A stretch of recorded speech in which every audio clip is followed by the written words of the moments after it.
What is going on, everyone? Welcome in. Why not? Let's do something different tonight. Let's hang out and you know, hashtag after party. I'm always calling for them, and a lot of people refuse to do them. So I'm going to do it tonight because someone has to take charge of this experience. And beer, yes, beer, Andy. That is absolutely correct. So, cheers if you have them. It's Monday. Why not? So hopefully a bunch of people will join in here. I'm going to also, of course, pin the live stream chat link for the StreamYard here because obviously I'm not just going to sit here and talk myself. This is an after party, so we want people involved because otherwise I will just run my mouth about nothing for an unlimited amount of time, and that's not going to be fun for anyone. I'm used to that. So let me go here. And I'm going to post the StreamYard link there. If people want to join in and have a conversation, chat, you can have your camera on, you can have your camera off. I know a lot of the people that are going to jump onto this. So I pinned that message. And yeah, let's just have some chat here. Yeah, it's Monday night. Why not?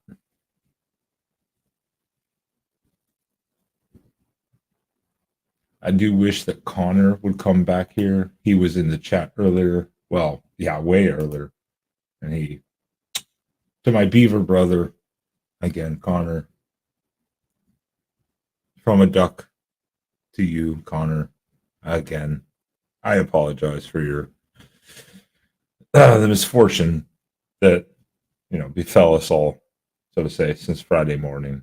It's extremely unfortunate. I don't like to see that. That was not our hope. All of us wanted things to turn out differently, and that's just not the case, unfortunately. So we can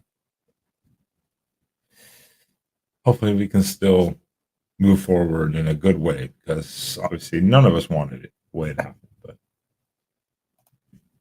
and of course, Mrs. Rob here came in.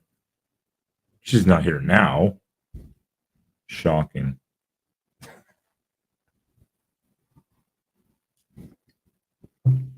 Yes, Andy. We all know you're anonymous. Yes, yes. You win. You win everything when it comes to trivia, and then even the random draw. You didn't win bingo one night, and then you won the random draw, and I'm like, stop it, like, stop it.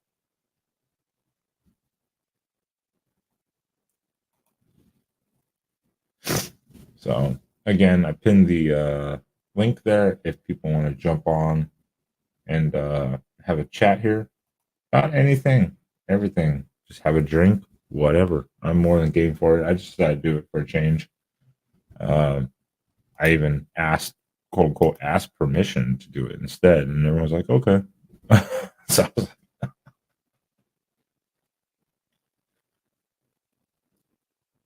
CJ, I suck at trivia. I suck. I'll start like two questions in. I'll be like, number three, number four, and I'll be like, sweet, I'm on a roll here. Downhill from there. Absolute downhill. It doesn't matter. It's just that's just how it goes. It's just Rob's trivia. Rob's trivia is rigged, as most people say.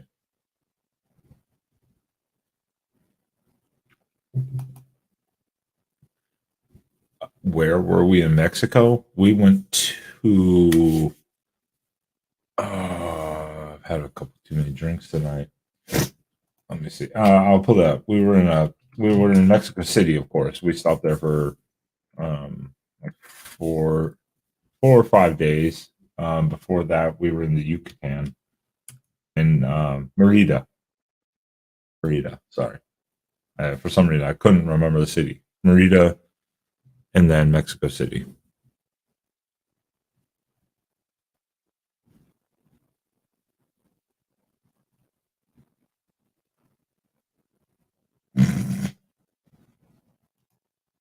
I don't know where you saw that info.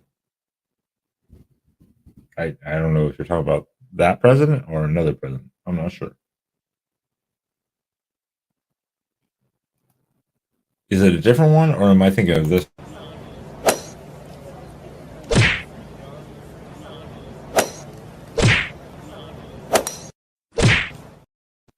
Oh, that's the I'm on. I'm that's that was a video for the other channel. I apologize for that.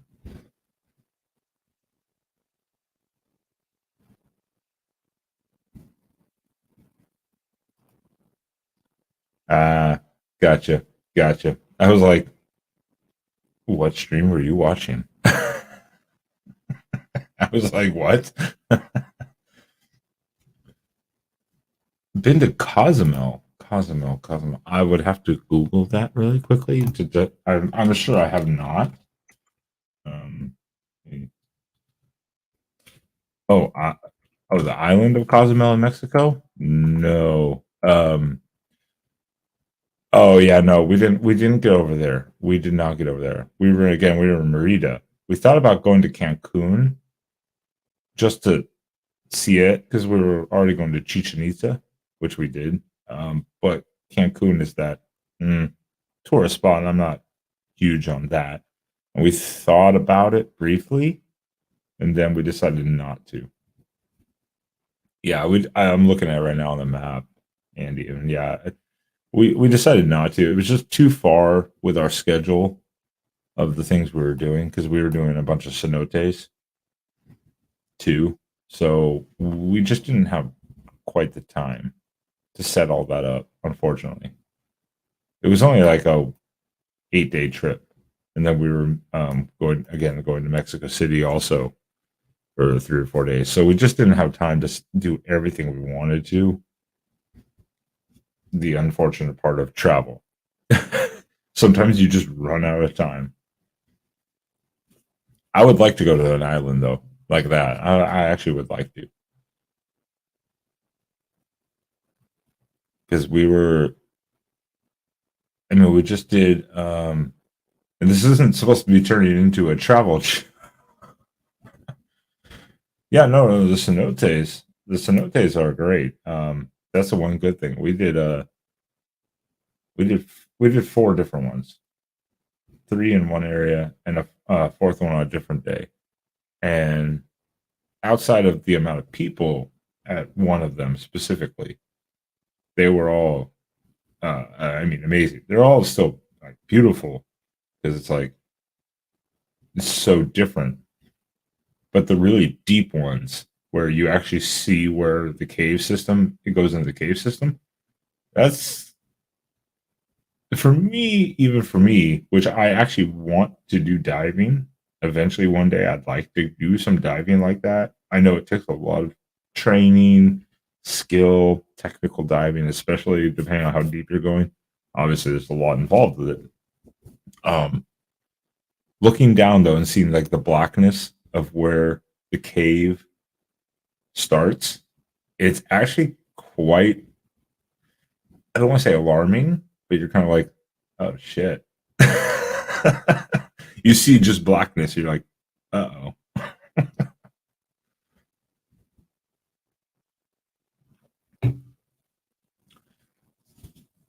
Because we had to pick this last like a month and a half ago, month ago, 2 months ago we booked the trip, but we had to pick between El Salvador or Cuba. The tickets were relatively identical for a nonstop round trip flight, and we picked El Salvador. We're like, we'll hit Cuba another day, but it was a tough decision because it's like, let's go see Havana. It's a tough decision. That's the problem with travel. Is like if you can find the right prices, it's impossible to choose the perfect destination without thinking, hey, what did we miss at this other potential spot? So it's travel is great and it sucks because you always wonder what did I maybe miss. But yeah, the cenotes were great.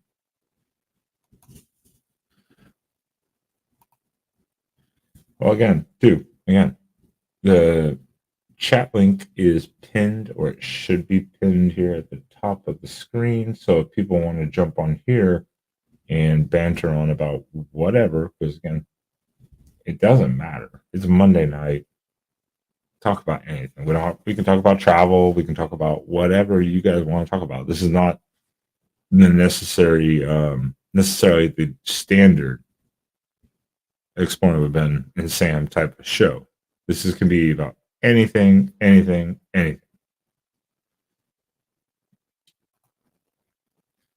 Do I have any predictions for Oregon this year? Oh, that's a good question. That's a tough question. I could easily see the Ducks going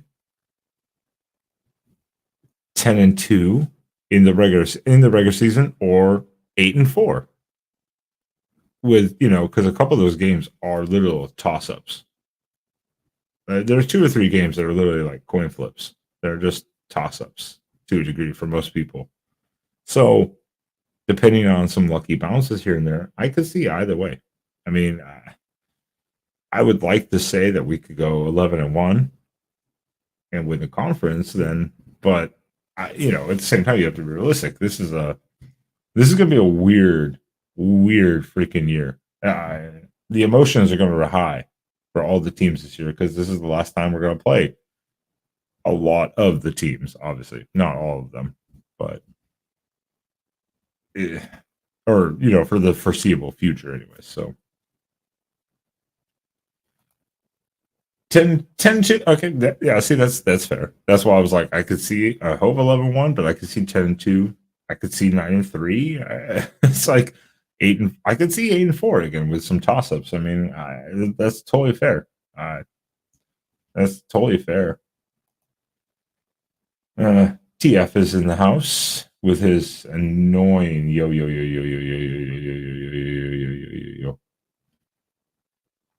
It's annoying, TF. If you actually say it to yourself on speaker a lot, it's annoying.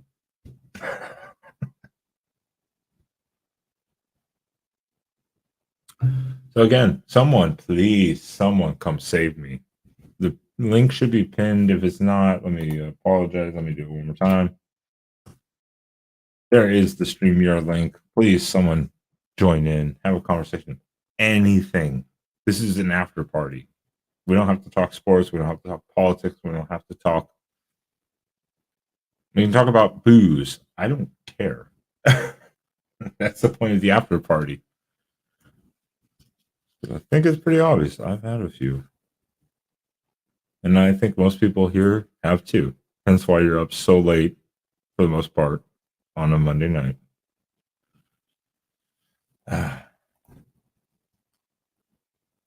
That means I'm special, LW. That's all it's saying, is that you woke up just to tell me you hate me? That means I'm frickin' special. I'll take it. That's a lot more compliment than I get most of the time, so I'll take that.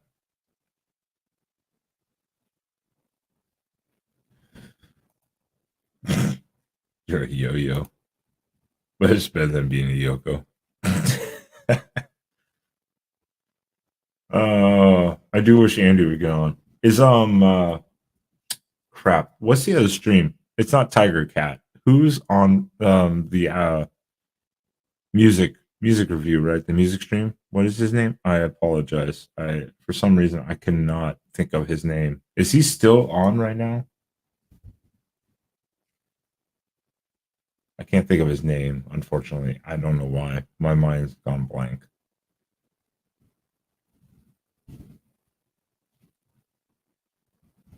I think that's where a lot of people are, probably. And that's okay. Oh, TK. Oh, TK Enders. Didn't she just go on? Like, I thought she just went on. Like, oh, I guess it has been over a little over an hour, I guess. So that's okay. I just saw her pop up too, and I was like, ah, crap. I hate overlapping with people I know, because you know, you don't want to have conflicting viewers sometimes or steal people away from other people. And I don't do lives that much. I don't do lives that much. I mean, maybe once every couple of months, but still, you try to be thoughtful of other people. But yeah, LW, wake the fuck up. Yes, she was live.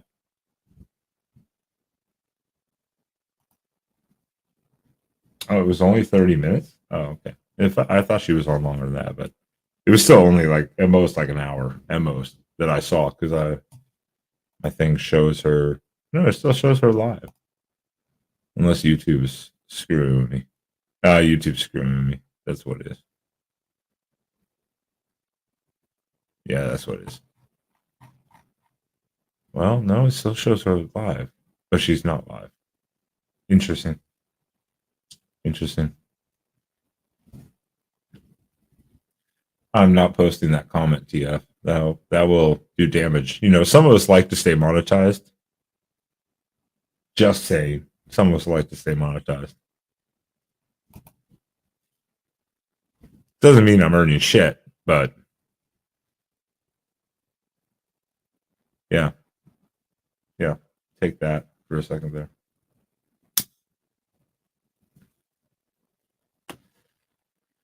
So again, I dropped the StreamYard link. It's pinned, or it should be, anyways.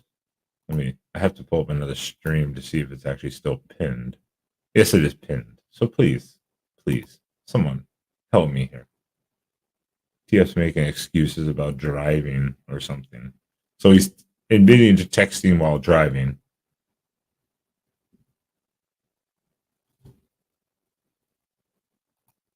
Me? Me? No. I'm Central Time. Andy. That's why like last night I was gonna go to sleep and then I saw Vic BC do their live pop-up stream and I was like, you guys are killing me. Like absolutely killing me. I was gonna go to sleep and they popped it up to go live at like 2 a.m. my time. I'm like,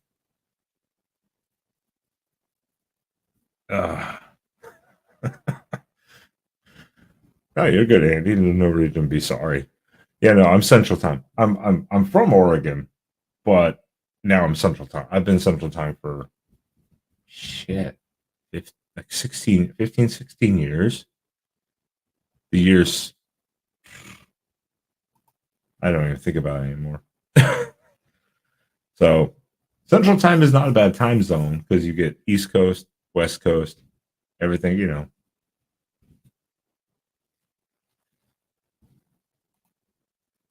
Well, and most days, if you're planning for when it is, but it's when they do those pop up shows. When they do those pop up ones, and it's like 2 a.m. Central Time, I'm like, uh, I'm a whore for random live shows. So no one, no one clip that, please. Please don't do that. Be nice. But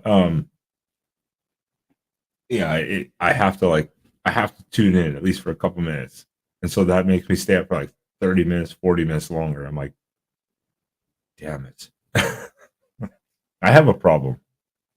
Maybe I should talk to someone about that. I would if someone jumped on the fucking stream.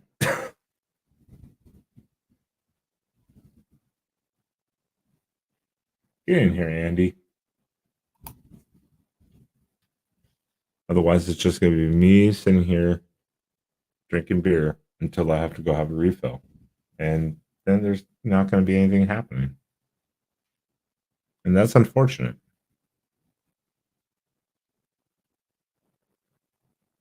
Plus, I was hoping, no, exactly. Don't, no, that's not a soundbite. That's not a soundbite. That's not a soundbite. I know exactly what you're trying to clip there. Don't do it.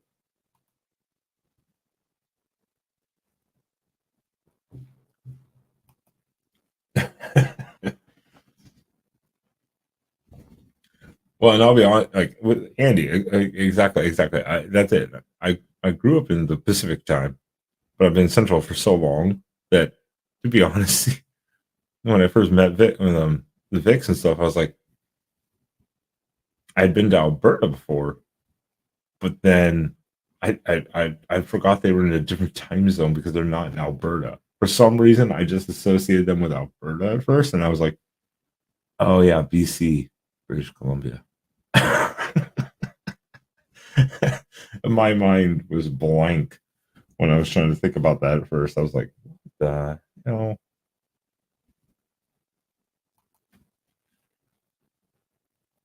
I don't know if it's StreamYard or is it CJ? Is it because if you get on StreamYard, you're also on YouTube, the live? Is that maybe what it is? Because you're trying to run two different things.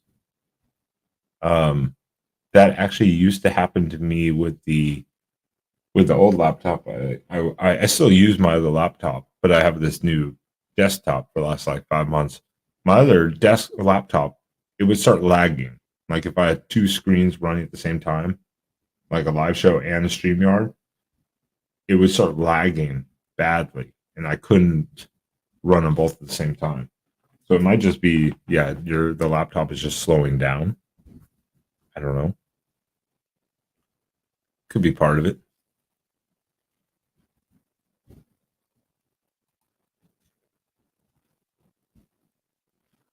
Uh it could just be stuff slowing down. It's hard to say. There's so many variables to it. It could be PC, laptop, whatever device you're using, internet connection. Someone else's thing could be causing it sometimes. I don't think with StreamYard that's that big of a deal, but you never know. That's kind of the thing with it. You never know with the systems. But that's what my laptop used to do. It used to lag out a lot. It would start really slowing down because I would be hosting like the Sunday night shows on the Mark Rogers channel, and I'd have the other one on the other screen live but muted. I couldn't do that. I had to stop doing that for a while because it used to just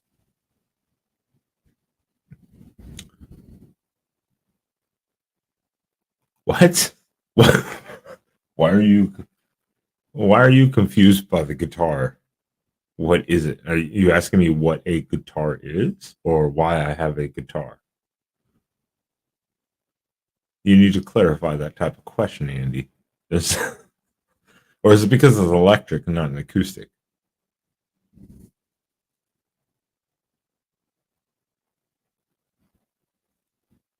Gibson style headstock. Are you talking about because the head of it is like a Gibson style? Which one? Which one are you talking about? That one? That one? Or that one?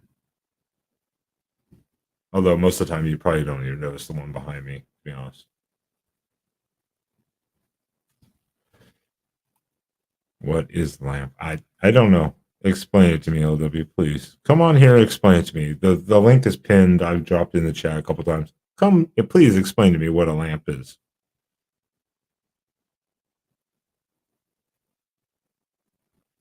Is this so far? This after party's going nowhere. Can only see the one in the corner. Okay, so you're talking about this one, right, Andy? That one.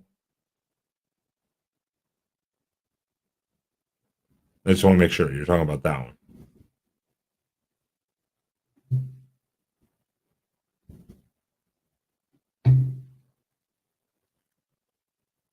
because that's the Schecter. That's the Schecter Diamond series. Yeah, that's the Schecter Diamond series. I think a lot of the guitar heads, like the actual top of the guitar, I think a lot of them are, pretty similar. Some people obviously try to give their own unique little nuance to their style, but I mean, a lot of them are very similar these days. There's just so many guitar brands and styles.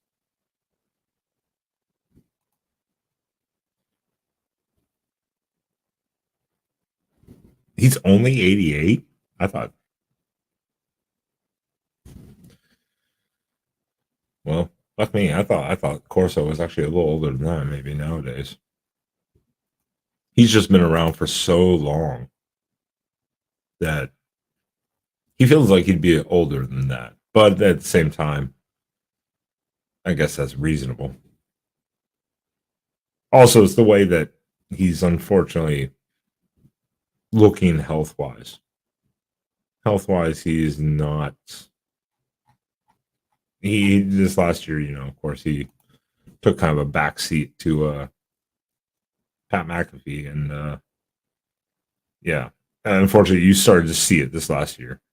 You know, well, I'm not saying only 88. I thought he was a little older than that. To be honest, I thought he'd be about 90. So I'm not saying not like he's 100 years old. I'm not saying that.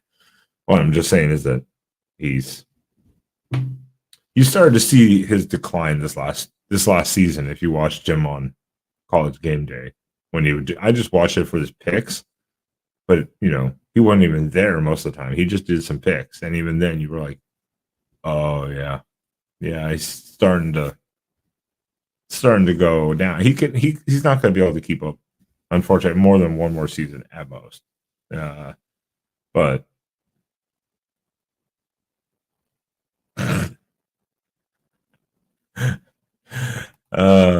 if you look like your avatar, that'd be the fucking greatest thing. That'd be the absolute fucking greatest thing. I mean, I have a gnome back here. He's over here. Don't ask me why I have a gnome, and he's inside, but he is. And here we are.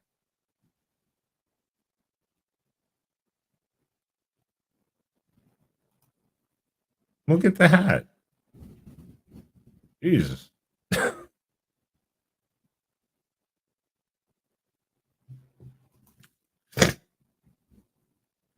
Well, yeah, he's obviously a lot older than Biden. Don't make me do it again. Nah, screw it. I'm doing it just for fun.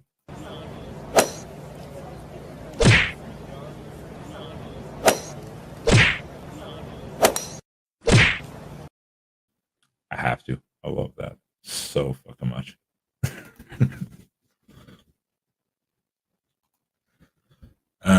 Sam is a large gnome. He's like a giant gnome on the scale of gnomes. Yeah, he's a giant one. Can someone please jump on the stream? I'm almost needing a refill. You know how long this take? You know how hard this is for me to make one beer last 30 minutes? This is taking a lot of self control, even on a Monday night.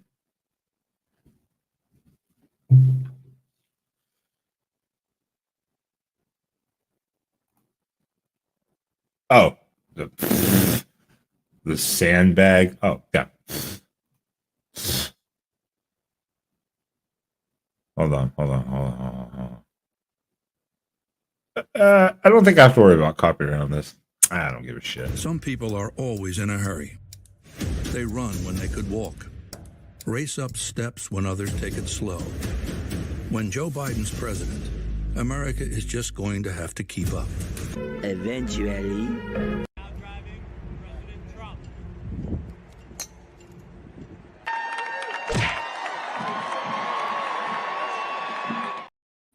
There. I hope I fulfilled your dream for the night, CJ. You think I don't got some of these lined up? Come on now. I got a bunch of these lined up. I wanted to cut down a few more for tonight, but I didn't quite have the time to do it.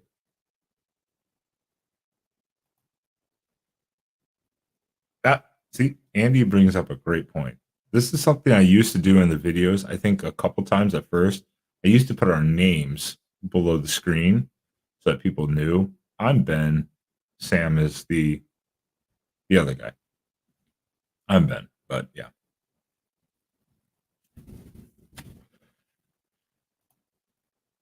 Well, I'm sure it's highly disappointing. Unfortunately for you, CJ, I'm sure it's highly disappointing. I don't have any football highlights. I have a bunch of random stuff. We don't go live a whole lot for this channel. We really don't.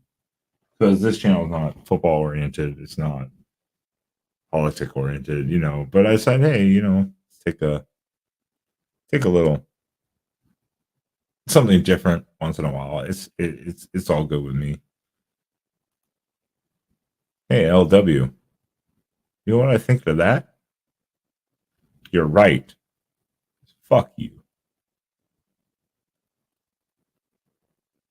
And LW proved my point. His point. Oh, it's nice to meet you too, Andy. I mean, obviously we talked, but yeah, I'm Ben, and the other one's Sam. I need to start doing that more on our title. We thought about doing shirts where we had like Ben or Sam somewhere, like so people could be.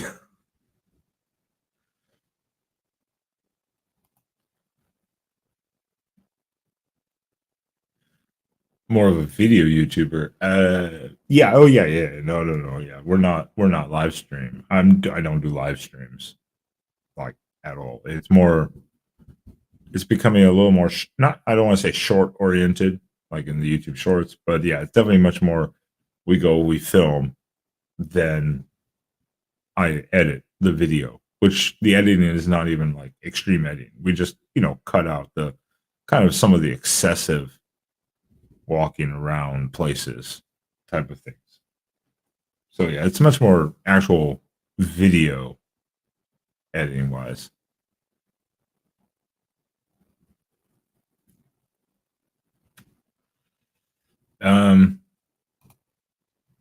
I, I don't know if I would be okay with that as a compliment for this or for Trump, but and whatever. If you want to call me Donald, that's fine. I'll respond, Andy, just for you. I'll respond to Donald. Just for you. Because you're not an asshole like Trump Fools is or LW. So I approve that, Andy. That's fine.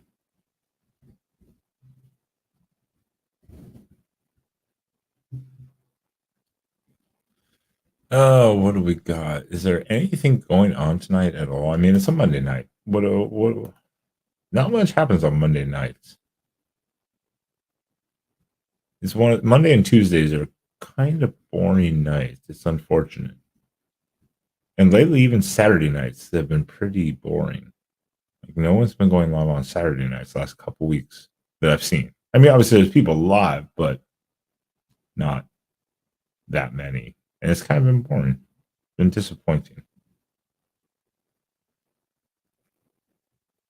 Unless you're oh, even she's not live tonight. Holy shit. She's not even live. How is Wendy not live tonight? What is happening? Someone call 911. Wendy is missing. No, you can't call me Ducky. Pervert. The well, we got this in here. Thank God. I need a beer refill. LW, how are you doing tonight? Yo. Someone call the police. Wendy is missing. Southern Sown and Grown. She's been live streaming for like 8 hours a night the last like 4 days, and now she's not live tonight. Someone call the police. That's probably why. There might be a white woman in trouble. The hell did y'all do on that show the other day? I was only in there for like 5 minutes, and I went to go listen to part of it the next day, and it was gone for copyright. Which one was what day was that? The one you were on. Oh, yeah, there might have been some music played in that one on my end, but I was like, well, I own the copyright for those, and one of them wasn't even copyrighted, so I'm like, I'm not sure how they did that. They probably gave her one and she just pulled it down. Like, okay, fine. So I was like, no. I told her up front, and she was like, that's fine. So it's we also played an SNL skit because they wanted to see a couple SNL skits. So we pulled that was definitely it. That was probably what it was. So that wasn't my fault. They wanted to see those. So that wasn't my fault. Oh, and we watched the Wrecking Ball, the Miley Cyrus song, but by Ron Jeremy. Do you want to see that video, LW? Sure, why not? Does anyone in the chat want to see that video? Wrecking Ball by Ron Jeremy. Does anyone else want to see that? Because I will play that shit. I don't care. Is it on SNL? No, it's a full video. Oh. We don't have to watch a full video. I can just clip through screenshots, and you'll be like, take it off the screen right now. I'm gonna do it. I don't give a shit. I thought it was. I think it's fucking hysterical. I thought it was way better than the original. Also, because I don't like Miley Cyrus. Not a Miley Cyrus fan. Let me see here. Pull this over here. Oh no, Andy! I have to traumatize you before you go to sleep. I have to traumatize you. You have to stick around for like a minute and a half. And CJ, you're gonna regret your life. LW will leave the show, and I'll be left all alone. And I'm still waiting on the Vix to jump on here because I don't know if I doubt they've ever seen it either. So yeah, and enjoy. Hold on, share screen. There we go. Enjoy.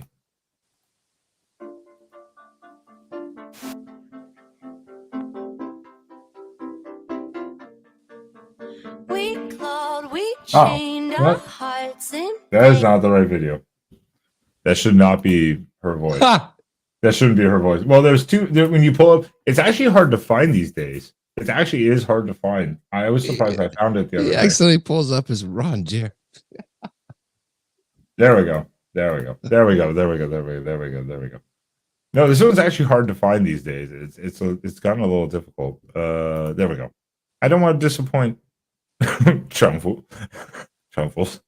Who's Ron Jeremy? Everything you wish you were, TF. Maybe. I'm not sure. Questionable, I guess. Here we go. Got it. This is the right one. I already previewed it a little bit. Make sure it's his voice. We clawed, we chained our hearts in vain. We jumped, never asking why. We kissed, I fell under. All right, I'm gonna go to the restroom. A love No. one could deny. I need a beer or a cigarette or something. Don't you ever say Well, then I'm going to wait. I'm going to get a refill here quickly.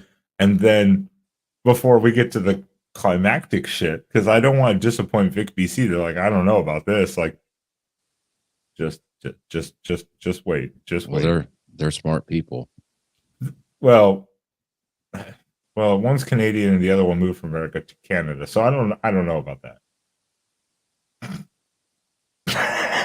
I have another one pulled up just for them if they join the live stream, but they haven't done it. So how about this, everyone?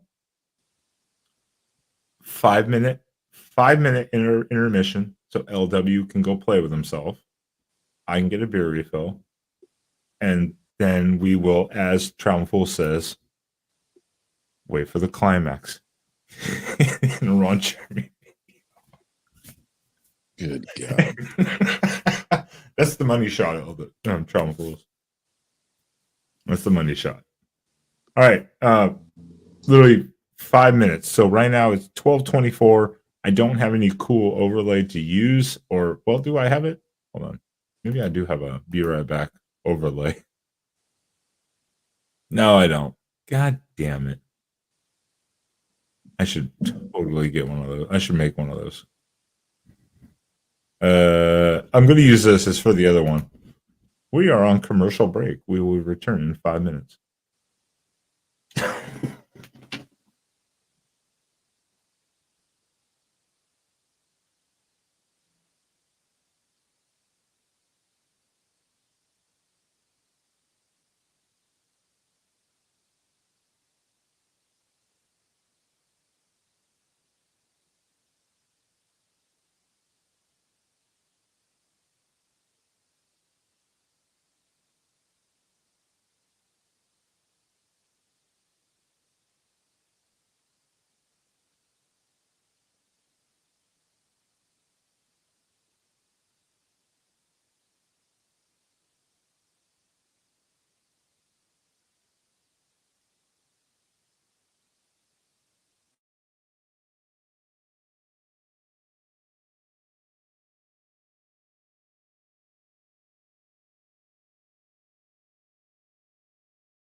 I'm back.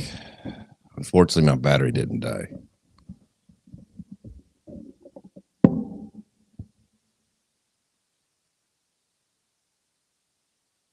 See, there's no Traveling Fools joining the show. No Vic BC joining the show. Just talking to myself on Ben's show. I thought I unmuted myself. I was clicking too many things. That's unfortunate. Your battery didn't die. That's unfortunate. You get to look at Ron Jeremy now. But yeah, I'm waiting on TF. Hopefully Vic joins in. I dropped the link again, even though it's pinned. I guess some people are just dumb and don't know how the internet works. Sure. But I think CJ's still here. He's waiting for the climax. Are you here, CJ, still? I think we kept it to perfectly around 4 minutes or so. So let's get into this. So enjoy it, LW. Enjoy it. I just walked away. I will always want you. I can't live a lie, running for my life. I will always want you. I came in like a wrecking ball. I never hit so hard in love. All I wanted was to break your walls. All you ever did was wreck me. Wreck me. Is anyone having nightmares already?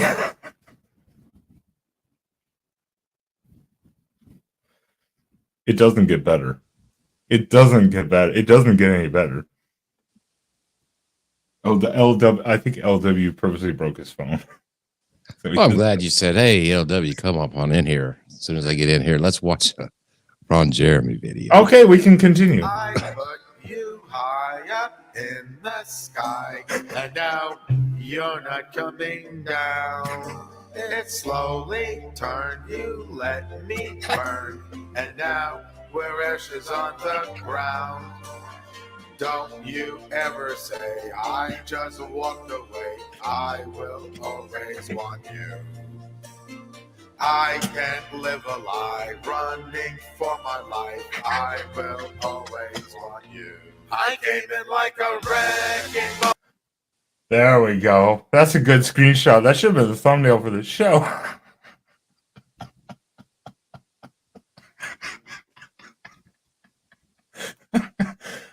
This is the funniest shit. One of the funniest things I'd ever fucking seen. I was like, are you kidding me?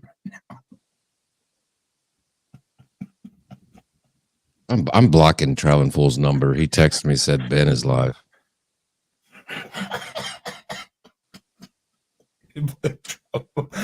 Travel Fools.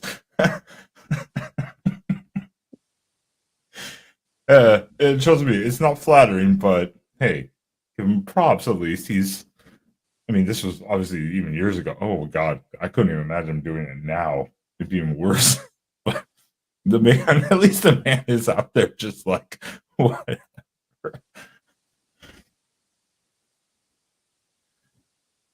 You didn't like him like jerking off the sledgehammer handle?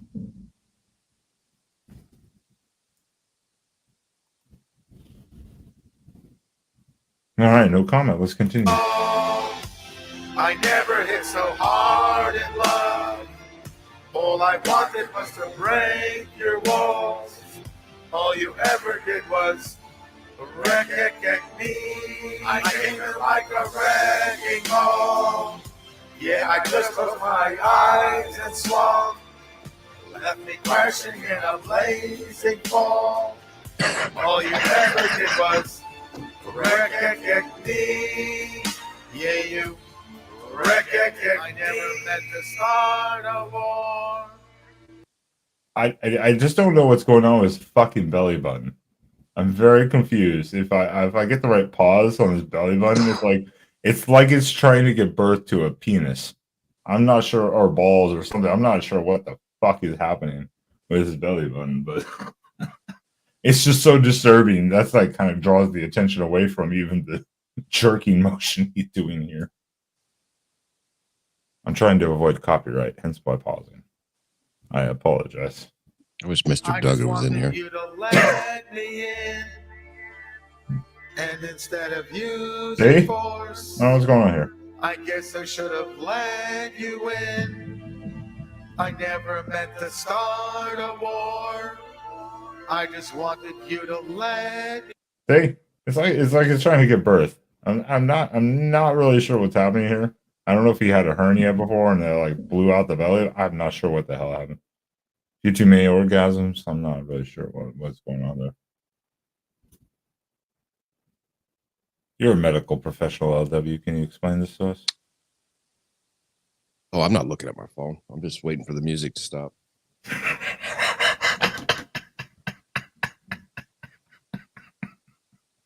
Me in. I guess I should have let you in. You guys asked for I this. guess I should have let you in. Don't you ever say I just walked away. I will always want you. I came in like a wrecking ball. I never hit so hard in love. All I wanted was to break your walls. All you ever did was wreck me. I came in like a wrecking ball.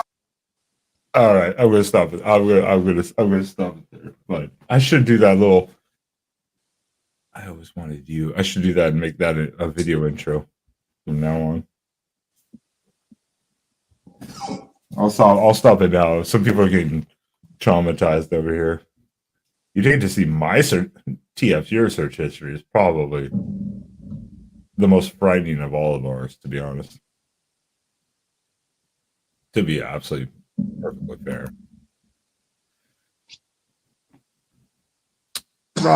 Rob, you don't have taste. You don't know anything. Hence why you're not live on the show right now. Otherwise, we could be talking about this beautiful, beautiful man over here. This beautiful, beautiful man. And I may have killed a Georgia Tech fan. It's been a good night so far. So which one of you in the chat has flagged this for copyright for me? That's why I'm trying to pause it, because I'm like, I think on Wendy's it probably was the SNL one, because I think we played that one all the way through. I'm pretty sure that one. I'm pretty sure it was that was the one that probably did her in. I mean, I'll have to check tomorrow, obviously, or later, to see if this one gets it. I think I paused it enough, hopefully. Also, I'm sorry, YouTube Freedom of Information Act. I can use this to review a song and analyze it. So, thumbs up to Ron Jeremy. So, suck it, YouTube. I should probably add that in the description of the video, just in case. There are ways around this shit, but I think it was probably the SNL shit for Wendy that y'all just played them straight through. They asked for that one, so I pulled it up for them. Yeah, they asked for that one. Yeah. So that one wasn't technically on me. Yeah, those big NBC, CBS, unless you do commentary and pause it every certain amount of you'll get flagged quick. Probably why she didn't like. Well, I don't know if it's probably not. She didn't get necessarily flagged. She probably got a warning. If it depends on if it's our first time or not. But I mean, they asked for it, so I pulled it up. A couple of us were looking for it. We pulled it up, and they wanted to watch it because we were talking about Betty White, and we played one of Betty White's SNL skits. So that's kind of on them. Oh, she was also talking about Golden Girl. I think she played the Golden Girls theme song earlier. That also could have been it. Yeah, that stream we were. It kind of went off the rails late night around 4 a.m. Why are you not in the stream, Vic? Rob and Mrs. Vic. Why are you both not in the stream? I have dropped it. It's pinned. Get online. Help LW here because he's dying. having to watch Ron Jeremy here. Maybe I should just leave this up for a while. So which game did you say you were going to? You're going to? He's like, Yeah, I'm not Lord. talking about Ron Jeremy anymore. it's a good God. You can cut me off the show if you like, but I'm not talking about Ron Jeremy anymore. That's. I'm going to the Lubbock game, the Texas Tech game. Texas Tech. Okay, you'll have fun. That's a cool atmosphere. Yeah, it's I mean, it's gonna be fun. Obviously, the game is a little stressing me out just because it's like you don't know what's going to happen because Texas Tech doesn't play around too either. When they have that type of game coming in, Texas Tech, they show up. I mean, let's not downplay their fandom. Their fans and stuff. Oh yeah, that I've been there before. That stadium will be rocking for a big game. I mean, that's one of the biggest non-con games they've had in, a fair amount of time. I mean, I couldn't tell you 5-10 years, whatever, but it's one of the bigger ones. What? That's like the second game of the season or third or something like that. Second. Yeah, I had a huge meeting with Mark Rogers for anyone watching this, but for LW, he knows who Mark is. I had a huge meeting with him earlier, discussing that for the Oregon post game show because I'm still doing that this year. Plus, we're doing the After Dark show still. Then they were like, "Hey, would you want to do this?" And it's like, "Yeah, I could do that." I'm just like, I'm trying to figure out how to schedule all of this, especially being at the Lubbock game. Like, it's hard to do a post game when you're at the game. Well, y'all are renting a hotel, right?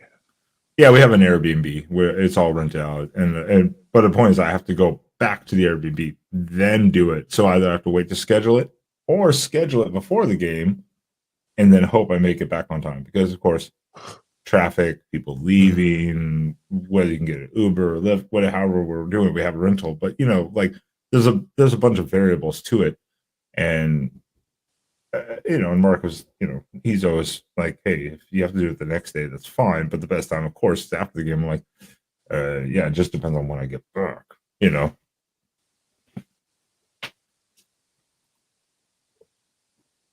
I might make that my new avatar. I might.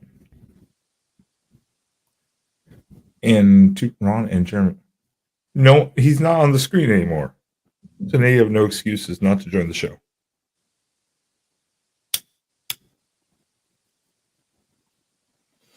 So how has your day been, LW?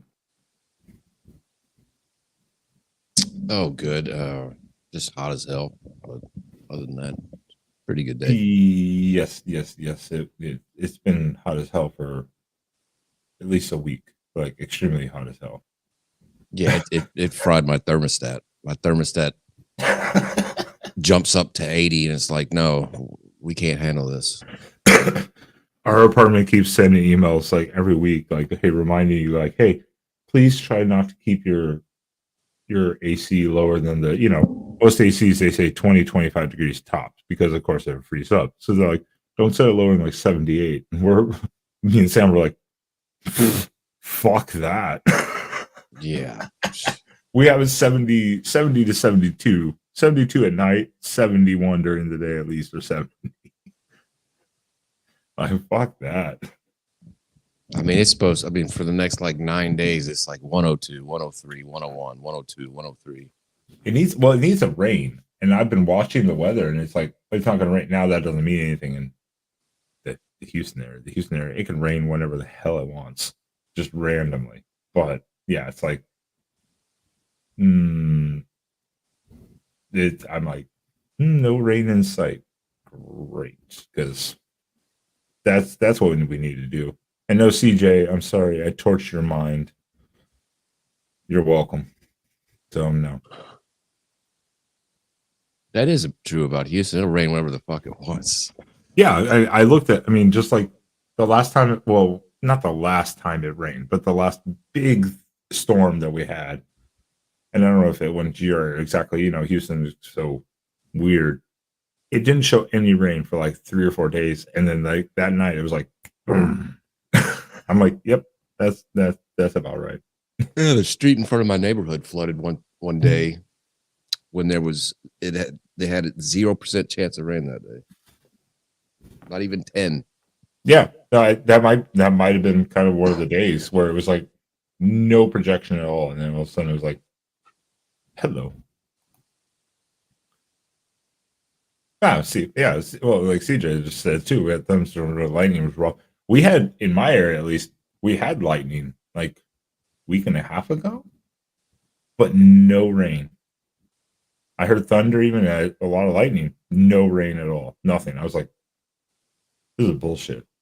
It's just, static and the humidity of the air and the weather and the temperature. It's just like, come on, help us out a little bit. Yeah, we usually in August don't even like we'll cook on top of the stove or something, but like using the oven, we don't even use the oven in Houston in August because it'll make your AC run for 9 hours straight. That's about the only good thing that we have here is the AC unit here. That's because we're first floor and we don't have we're just first floor. The AC works pretty well. Like, I don't know what. Obviously, you have a house situation, and I was talking to this other guy who has a house, and he's like, dude, my electric bill was fucking through the roof. I'm like, I used to live on third floor throughout all the time in Texas until coming back now, and I see my electric bill now, and I'm like, damn, it's not as bad as I expected it to be, and a lot of that is just trying to pump air up to like second, third floor, taking all that energy to do it and maintain the space. So yeah, we went to my parents' mom and stepdad's wedding anniversary party at my cousin's house. She has a pool in the backyard, and I mean the water it's not even like refreshing to jump in the pool. It's like jumping in a cup of tea, hot tea. She turned off the energy system to like filter it and like keep it cool. She was like, screw that. Although in a pool, I guess you don't really keep it cool. It's mostly for warming, but depending on the size of the pool. But again, with the weather it has been the last like week and a half, most pools are probably not great. I don't know. I don't go to pools much.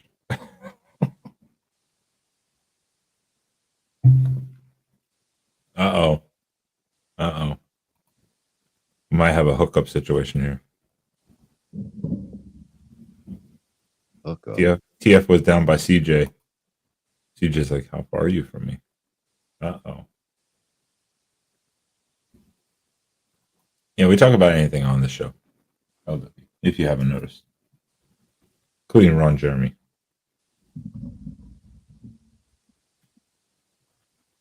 That's how we roll around here. Fuck you driving to traveling fools at 3 o'clock, 2 o'clock in the morning. I know, right? That's why I was like, he's like, I'm driving. I'm like, I think that's code for my wife doesn't want me online. I think that's what that is. Or he doesn't want to be on a show that's going to be titled "We Review Ron Jeremy," singing Miley Cyrus. Hey, there's nothing wrong with that. Stop hating on Ron Jeremy. Man's a fucking icon in the porn world. Oh, that's I just got copyrighted. Now copyrighted. Now I just got a warning. I said the word. Sorry, TF. I forgot. Fuck, I feel like an asshole. Yeah, I know. I saw the message. I was like, oh yeah.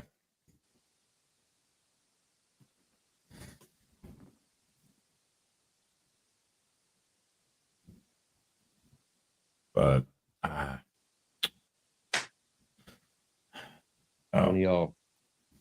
y'all don't play USC till late in the year, right?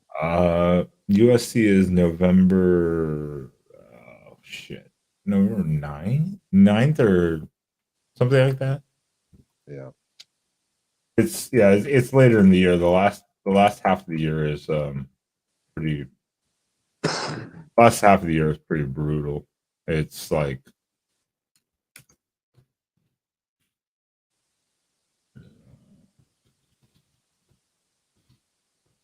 now I have to look. Now I have to also, besides this, I have to go, oh shit, what is 2024 going to look like? You know? Oh, you mean moving conference? Yeah. Whatever? Yeah, whatever that schedule looks like. So yeah, I mean, this year we have Portland State, then we have Texas at Texas Tech, then we host Hawaii. Okay, Texas Tech's the only one. The other two, whatever. Host Colorado, whatever. I'm sorry, Colorado's not going to be. I don't think that good.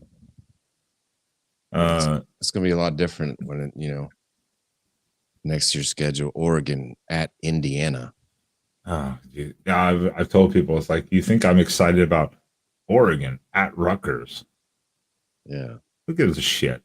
But Oregon, Stanford, then we have a bye week. Then we have to go to Washington. But Washington has the bye week the same time we do. So we're both coming off a bye, and we have to go to Washington. That's going to be like, shit. Then we host Washington State, and we have to go to Utah. Then we host California. Then, November 11th. Then we host USC. Then we have to go to Arizona State. And then we host Oregon State. So the last half of that schedule is pretty brutal, starting with Washington, Utah, USC, Oregon State. And then even like throw in Arizona at Arizona is kind of one of those or Arizona State rather. That's kind of one of those trap games, like you never know if you're looking ahead. Yeah, I mean, it's just 18, 20 to 21-year-old kids. You don't know. It's hard to keep them motivated. And Yeah, like that. And you don't know what Arizona State will look like at that time of the year. Like at the beginning of the year, they're probably going to not be like great, but maybe they put it together later in the year. All of a sudden, it's like, so it's one of those like, that one's a little fun. Plus, we always have struggle in the desert, but yeah, 2024 will be weird. That's going to be a weird one. Yeah, and you just hope it doesn't ruin your team, Sometimes it works out for people, but like when Colorado left the Big 12 and Nebraska left, they both stunk for years after they left. Oh, yeah. I mean, and that's the thing. It's like that. But it was so funny to see how USC was being such babies the last few days going, no, Oregon can't come. I thought we had a gentleman's agreement. No other Pac-12 teams would come. It's like, fuck you, USC. Fuck you. Oh, and today we flipped their 4-star cornerback to us. I did see that. Yeah. And I'm like, That's why USC was like, no more Pac-12 teams can come because they just didn't want to deal with us recruiting. I think a lot, but it's like you're still going to have to deal with Oregon no matter what. Well, that's the good thing about Oregon. They recruit from all over. Yeah, this isn't new. This isn't like this just started happening in the last 2 or 3 years. This has been going on for even like 15 years plus. I mean, this has been happening. So it's not like this is a new thing. So it's like, That's what fucked over Colorado when they left the Big 12 because they lost a lot of the Texas recruits. So some of the Texas kids who wanted to be close enough or where their parents or family could come drive and see them play, there was a selling point to Colorado, Nebraska to recruit Texas kids. Like, well, we got to come back to Texas all the time to play Texas Tech and Baylor and blah, blah, blah. So once they moved to the Pac-12, that killed a lot of their Texas recruiting. well, I mean, yeah, I think everyone knows that in some way, of course, it's going to affect recruiting in some regard. But at the same time, I think it also helps because now it's like, okay, you get to play at Ohio State, at Michigan, or host Michigan, and all these other teams now compared to just saying you get to play against Cal. Right. And so at the same time, it's always a give and take. I mean, I'm not thrilled about it. Like I have this start again at the beginning of the show. It started, and this was from Connor, one of the resident Beaver guys. He's like, can't party. Building a Buc-ee's in Corvallis when Brett comes to check us out. So happy for you, or whatever. I was like, I responded back. I was like, hey, this is, we were hashtag back the pack, stay together. That's what the hope was. But I mean, unfortunately, Oregon, Washington got into that. This deal sucks. We're in survival mode. Here's our offer. We're out. Unfortunately, that's what it came down to. I mean, at the end of the day, and I feel really bad for the Beavers and the Cougs, especially because it's pretty funny how that went down. They got hosed. I mean, Pac-12 was going to hold a meeting, or they held a meeting, and to see what they were going to do going forward. So all the teams remaining went to the meeting. Oregon and Washington didn't even show up, and then all the other teams, like, well, we got to go, I guess. Yeah, it just turned into such a domino effect of just. It's there's no easy way to say it. A lot of it was Larry Scott, even though his vision initially was good, it just never came through. What his vision was turned into what has happened now. He never knew how to do it. And then the university being stubborn. I think that's the big one. The university is being fucking stubborn and saying, no, we don't want, no, this team's not good. No. Because they could have made this happen. Just like the Big 12 expanding immediately, going, all right, we lost 2, add 4. The Pac-12 could have done that too. But they decided not to. So, and unfortunately for like the Cougs and the Beavs, they get stuck as going, well, what the hell? We didn't do anything anything wrong. And they're the ones who get kind of screwed, basically at the end of the day. And it's like, because it sucks. I hate seeing the rivalries die. Yeah. Yeah, they killed a bunch rivalry when Colorado and Nebraska left, because both of those were big rivals with Oklahoma. Well, yeah, it's been going on. I mean, like, you watch Unnecessary Roughness a little bit. Yeah. And they were giving, the co-host, basically Casey, a lot of shit, going, Texas A&M started this shit. And she's like, whoa. It's like, well, technically you did, because you left the Big 12 to go to the SEC. Then you got kind of popular. Well, then Nebraska and Colorado moved on, and they've sucked for the most part. Outside of the until once they got rid of Bo Pelini, which Nebraska has since then has been kicking themselves in the ass. Well, on that same show you're talking about, I saw that lady talking about Texas started all this shit.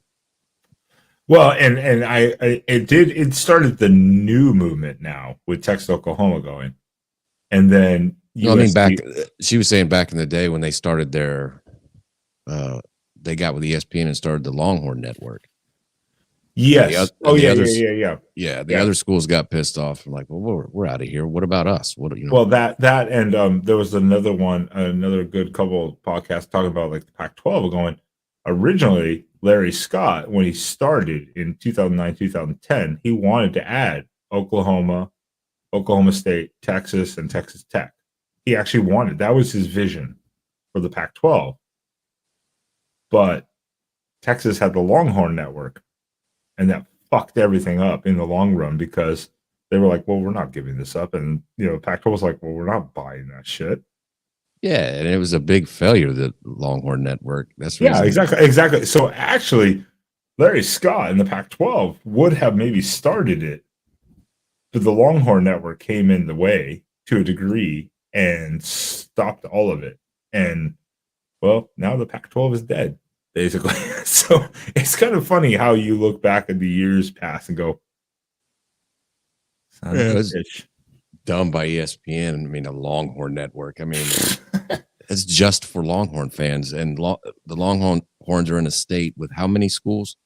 Houston, the Aggies, TCU, SMU, Baylor, Texas Tech, blah, blah, blah. Like, that's just a very small amount of people. Well, I mean, you look at the Pac-12 network. Even his vision was what kind of the Big Ten has now. Everything with their network. He wanted to have all the rights and own it and sell it for a profit, which was not a bad idea at that point because no one was really doing it. It just never came to be. And everyone says the production of the Pac-12 is not bad. It's just the availability never happened. And that was what really fucked it. That was what screwed it up. But I have to cut you off. We have a guest, LW. Okay. We have the president himself. El Presidente. El Presidente. Hello, Mr. President Biden. Let me present you Donald Trump's golf ball.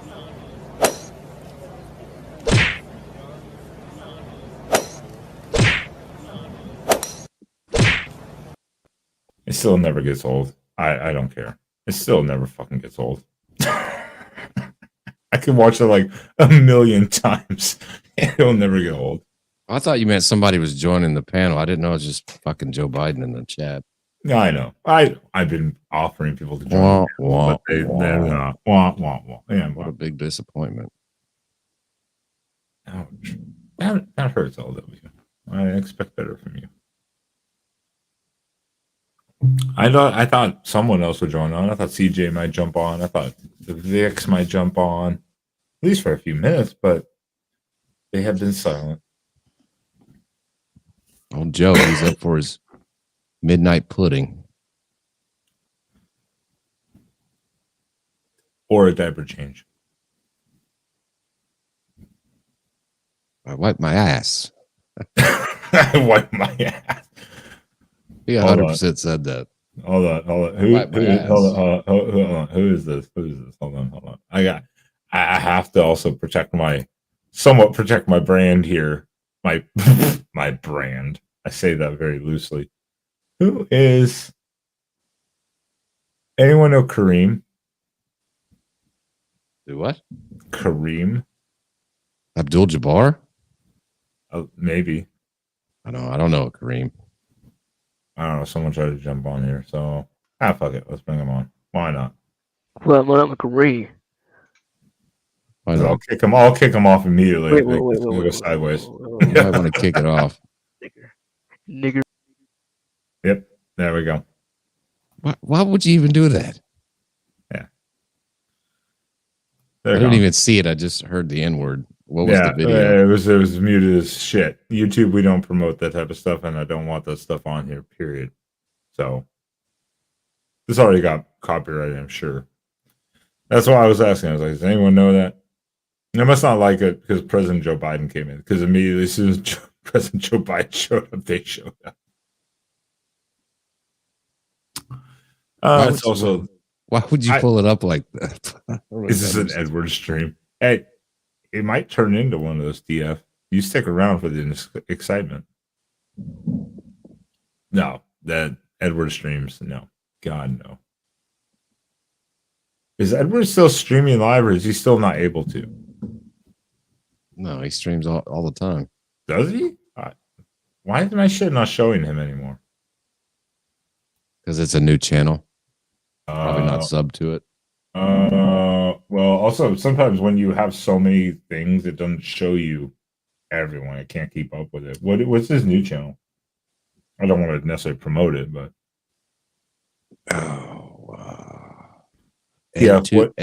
EdTube Productions or something like that.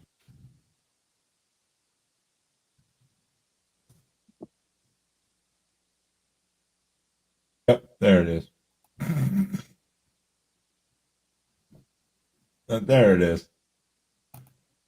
I'll throw him a bone and subscribe to him and see what he's doing these days, because I'm sure it's the exact same as before. Joe Biden doesn't like Edward. You're a clown too, Mr. President. With all due respect. The little.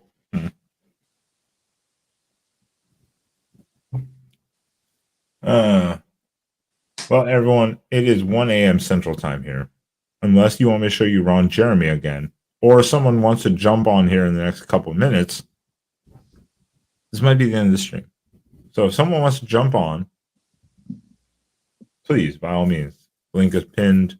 No Edward stream bullshit, though. That's no matter where we are, that none of that dumb shit tolerated. Yes, don't start. Joseph. You think Joseph is gonna actually be the candidate? No. No.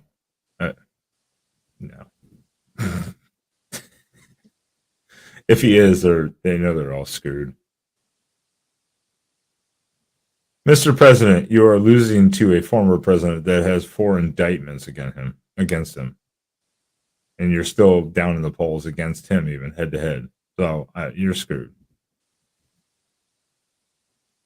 That wouldn't shock in America now. That would not shock me that Donald Trump beats Joe Biden while Donald Trump is in jail. Oh, that's already a movement. Like literally, people are like, he can be in jail. Technically, that doesn't stop him. I mean, technically, from getting voted to get votes, and so he literally could potentially get elected while in prison. I'm like, you know how insane that would be.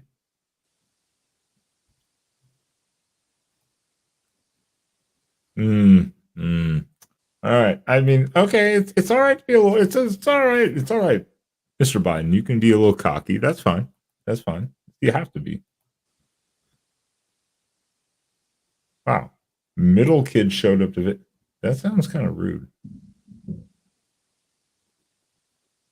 When you say our beloved child showed up to visit, why do you say the middle kid? I'll be right back. I'm gonna grab a water.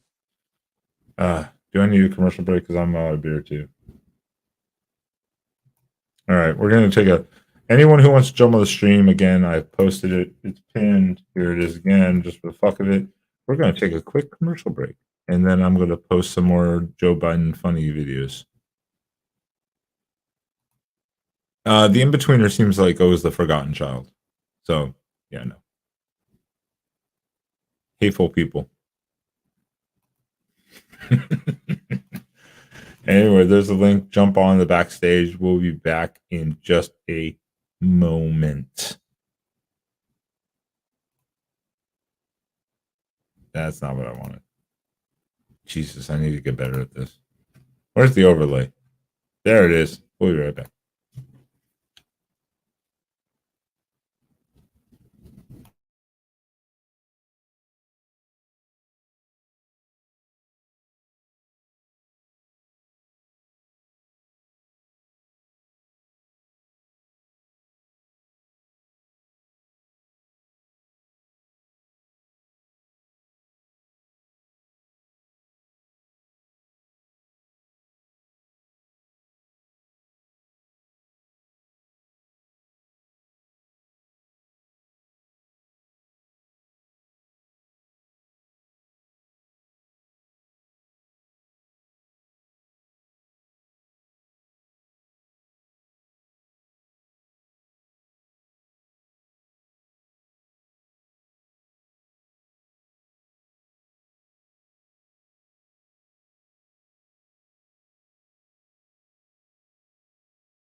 %100% correct, traveling fools.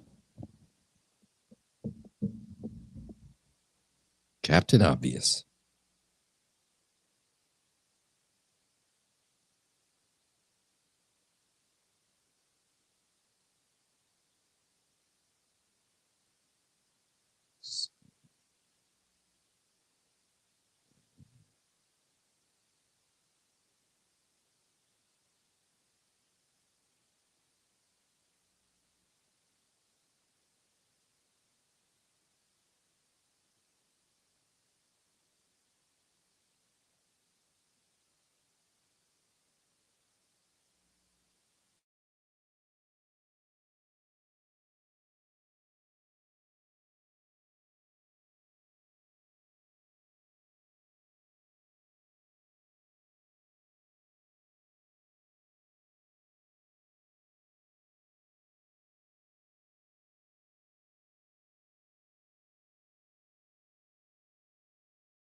All right.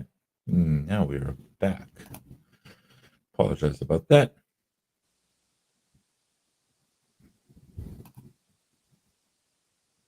No, that's crap. That's crap, Vic.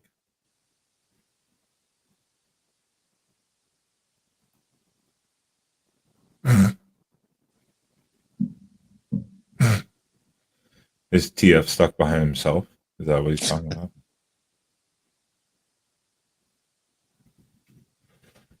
I mean, I wouldn't say there's not many one-lane roads back because there are a bunch of rural highways and stuff like that that are one lane. But still, I don't know how you get stuck behind a drunk driver going 37 miles per hour. I mean, it's pretty impressive that you got stuck behind that TF. Pretty impressive.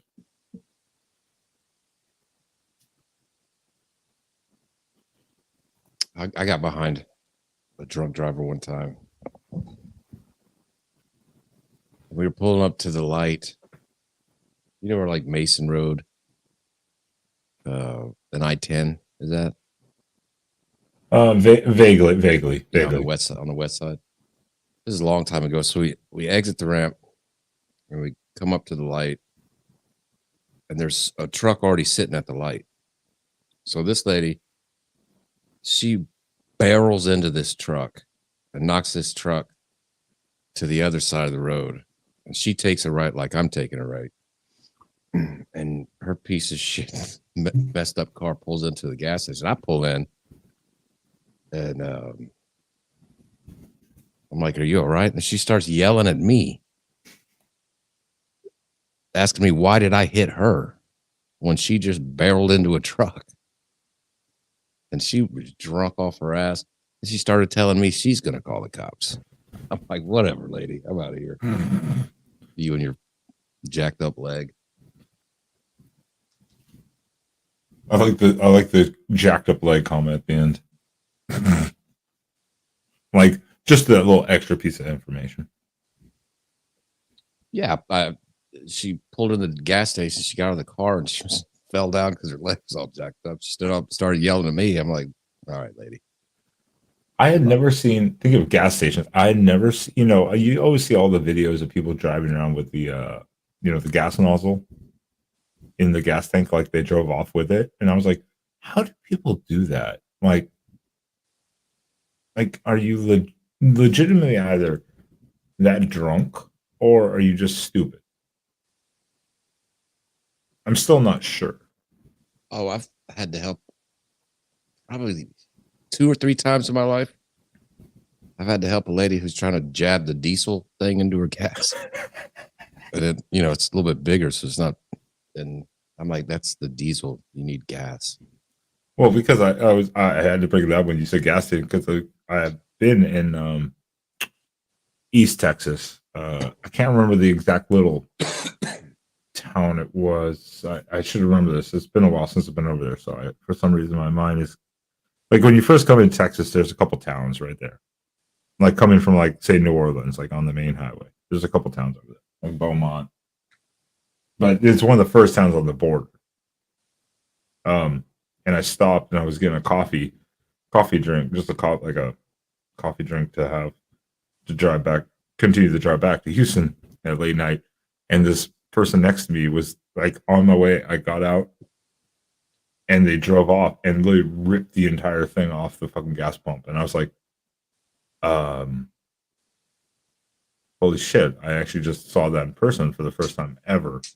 And I went inside, and when I paid, there was 2 cashiers, like 3 people inside, and I went up, I paid, and I said, also, I think it was like lane 3 is not operational anymore. And they're like, what do you want on lane 3? I'm like, no, it's not operational. And they're like, well, what do you mean? I'm like, you didn't notice like 5 minutes ago, someone literally drove off and ripped the entire fuel line out of your gas pump?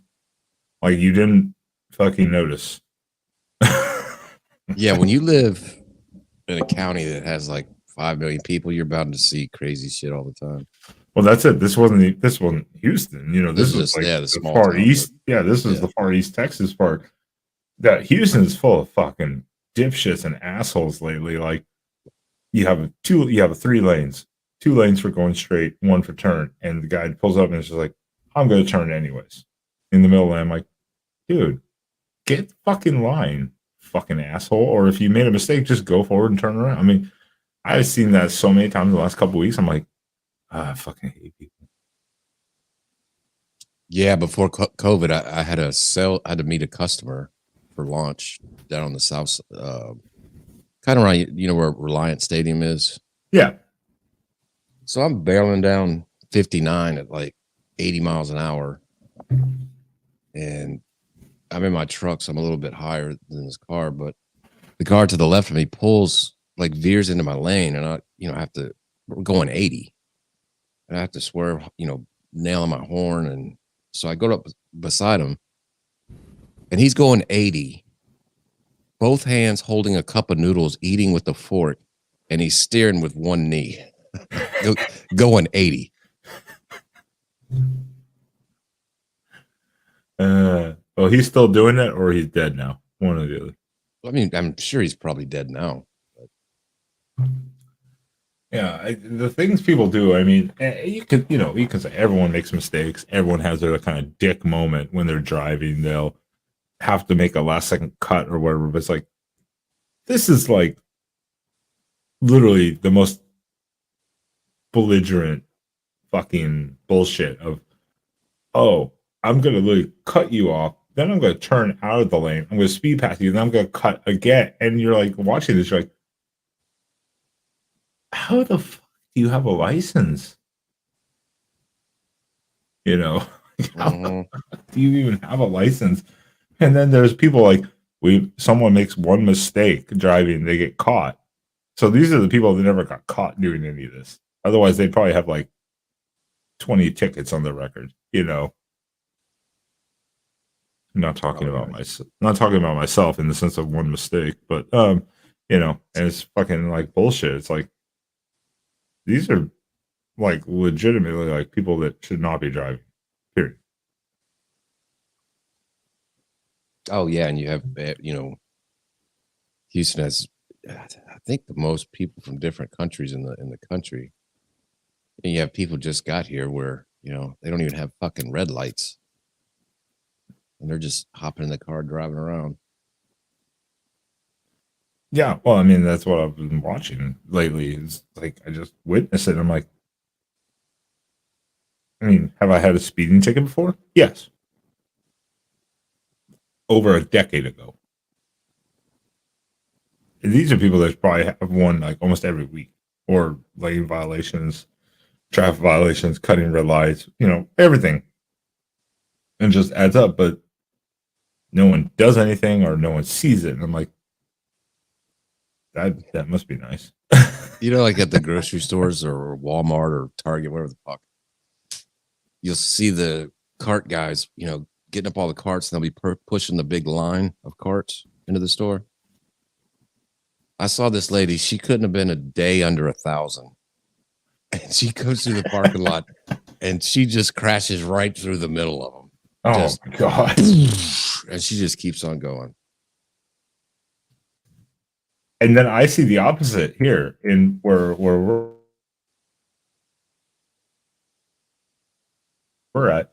There's this lady that she's at. She comes in at like sometime around like midnight and 2 a.m. a lot. And she comes in rolling in at like 1 mile an hour. Sees a spot, and I've literally had to stand there and had 3 cigarettes while it took her to park in an open spot. And I'm like, I don't think you should be driving, at least not at night. Just to park in an open spot. And I've seen it multiple times. I'm like, yeah, you should probably reevaluate your driving, because you're also going to cause accidents at that point, because you're going under the speed limit. So it's not just people speeding. It's also, the other way around. And it's like, even my grandmother, way back when they renewed her driver's license, she's like, I'm not driving after night anymore. Even though they gave her like 6 more years, she's like, no. When the sun starts setting, I'm done. I'm going home. I was like, she understood that. So I'm like, yeah. I think people have forgotten about that. You just made me think of this. You just made me think of this great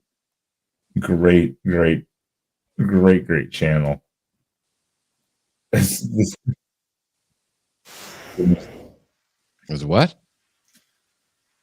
you made me think of this great channel, and I'm pulling up right now. It's in my headphones. That's why I was like, I kind of got screwed thinking about it. I'm trying to find a decent one to put here because this is.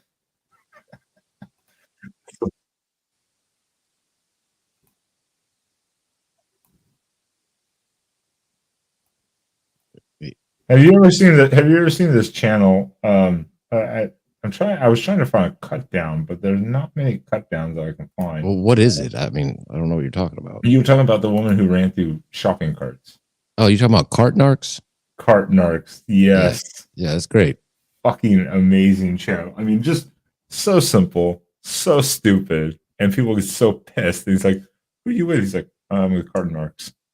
See, I do the opposite. When I go to a place and somebody parks in the middle of two spots, because in Houston everything's busy all the time, but they'll take up two spots, parking right in the middle. I go get carts out of the thing and I surround their entire car with carts. I don't blame you for that. I don't blame you at all for that. To be honest, I would do the same because like when someone leaves a cart like at the front of a parking spot and you try to pull in, you're like, "You son of a bitch." Yeah, I'll put like two in the back, two in the front, three on the side. Like, fuck you. I had to drive around and go park a half a mile down the thing because you took up two spots and you have like a Chevy Cavalier. Shut the fuck up. I don't blame you at all. Cart narcs are just so fucking funny. It's just so random. It's like, I'm with cart narcs. And they're like, fuck you. And then he gets so angry. I'm like, we did one in Texas where a guy chambered around on him. You see that one? I can't say I've seen that specific one, but I've seen him get, basically chased off by people. Well, he does his thing with his wand. He's like, whittly do. And he goes up to put a magnet on the dude, and that guy pulls out his Glock and just chambers around. He's like, whoa. Jesus. I'm not surprised. I'm not surprised entirely by that. It's ridiculous, but I'm actually not surprised by that because there are people like that. I mean, is it anything to get pissed off about if someone comes up and says, "Hey, you shouldn't leave your car there"? It's like, yeah, and some people are like, "I was taking it back." He's like, "Yeah, okay," like. No, Texas is not the place to have road rage or walk up to strangers' cars. Everybody has guns. That I can agree with, regardless, because I used to keep. I mean, and legally I can't. I don't have a carry permit, but you can legally keep a firearm in your glove box. And your car is an extension of your personal property, which means you can then defend it in Texas by Texas law. So there's definitely one of the places you probably don't want to try doing stuff like that. But that's why I give some of these people like this, where they just do simple things. It's so funny, but like that takes a lot of balls to do it. It takes a lot of nerve and balls to do it. Yeah, he travels around the country and does that shit. Oh yeah, he couldn't just do it in one city because he'd be recognized immediately after a little while. He's becoming that channel's becoming so famous that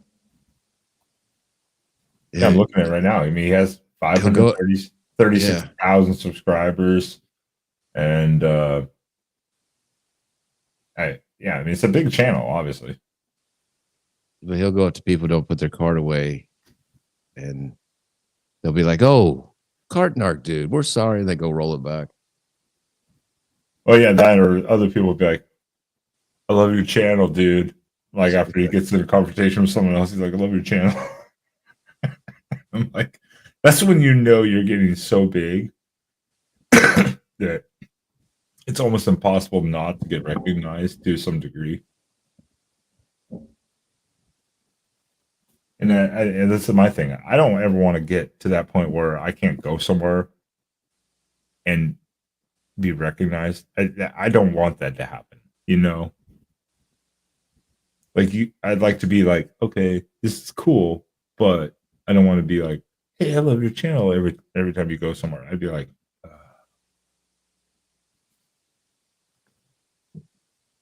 because then you can't just walk around like a normal, like quote unquote normal person, you know, at that point to a degree. Right. I know LW's dream is to get as famous as Joe Biden here, but Oh, is that fucker still in the chat? yeah, he said he doesn't have to worry about driving. Well, yeah, Joe, I don't even think you have a license. Hop in, Jack.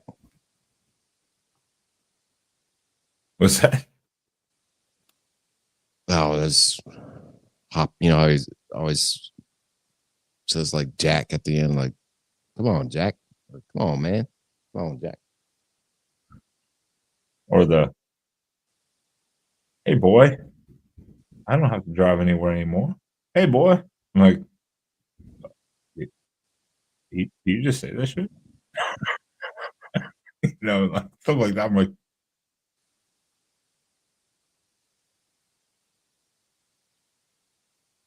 Yeah, the Houston Astros had to go see him today. had to or wanted to. I guess. I mean, I don't know. You know, when you win a championship, you got to go see the president next year. Oh, well, damn. I guess the women's soccer team won't have to be subjected to that.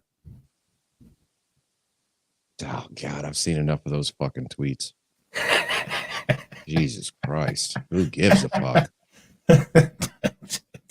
That's, oh, Jesus Christ. It's like, come on, man. I'm a Penn State fan. Bunch of lesbians lost a soccer game. Who gives a shit? Well, a lot of it comes from, you saw the whole thing about them not singing the national anthem or anything, and Vietnam was doing theirs, you know, like proudly. Right. And then one of the players on the American team was like basically openly complaining about the team not even trying. Like basically just going, we should be beating the shit out of these teams and we're barely getting by. And the team didn't like that, coach didn't like that, and then they lose like this. And everyone's like, yeah, makes sense. Yeah. So there was a couple players going, dude, what the fuck are we doing? This is stupid. We should be killing these people. Well, they're all famous for other stuff now, so they don't care about the soccer anymore. And that's the whole point. Is like everyone, they're so worried about doing all this other crap. It's like, if you're an athlete, a professional athlete, worry about the sport that you play and do that. Don't get involved in all this other shit. I mean, promotions or whatever, marketing, that happens with professional athletes. But when you're worried about all the other nonsense, so to say, yeah. I mean, I get it, but I'm just so over all this fucking political bullshit, like all these little wars over. Go to my sports timeline on Twitter today, and it's Ben Shapiro talk. Shut up. Who cares? Well, it's them just commenting on it because again, they're the other ones are the ones who started doing all this shit. You know, they're the ones who started taking sports down this path, and no one else wanted it. So at the same time, they deserve the backfiring, on it. But it won't happen because they're a protected class of people. No, I mean I get it. They were idiots and all that crap. But I mean, my comment, you liked it earlier, and I said, like, someone was like, well, at least we get the holy war back out of this whole realignment thing with Utah and BYU being in the same conference.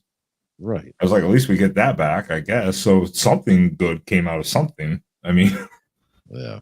You think this year is not going to be fucking weird for the Pac-12? This is going to be like, as I've said, this is going to be a wild fucking year. Already was going to be, I think. Now it's just going to be this emotional roller coaster ride because, like, after every game, you're going to see the teams like hugging each other going, we'll see you eventually, like question mark, for the most part. It's going to be freaking weird. It's going to be really weird.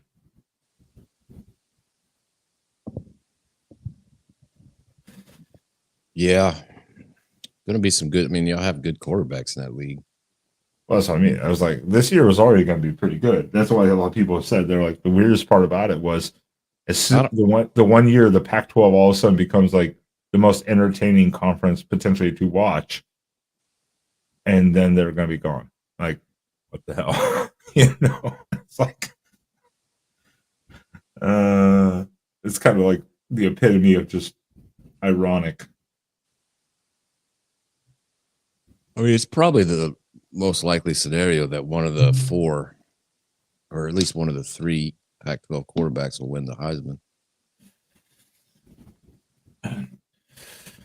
I mean, yeah, potentially, because a lot of other quarterbacks are, at this point also are, as like a lot are, retreads, so to say, or switch schools, kind of like Nix did last year with Oregon, and Penix did.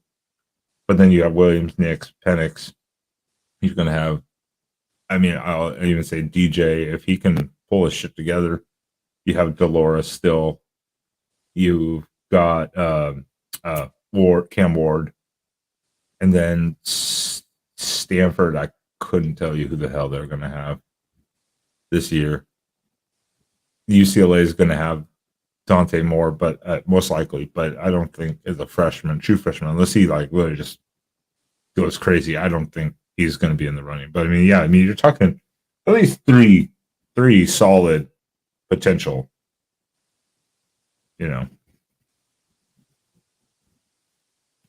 But what we do know is, what is it? Tyler Van Dyke, or whoever plays. Yeah.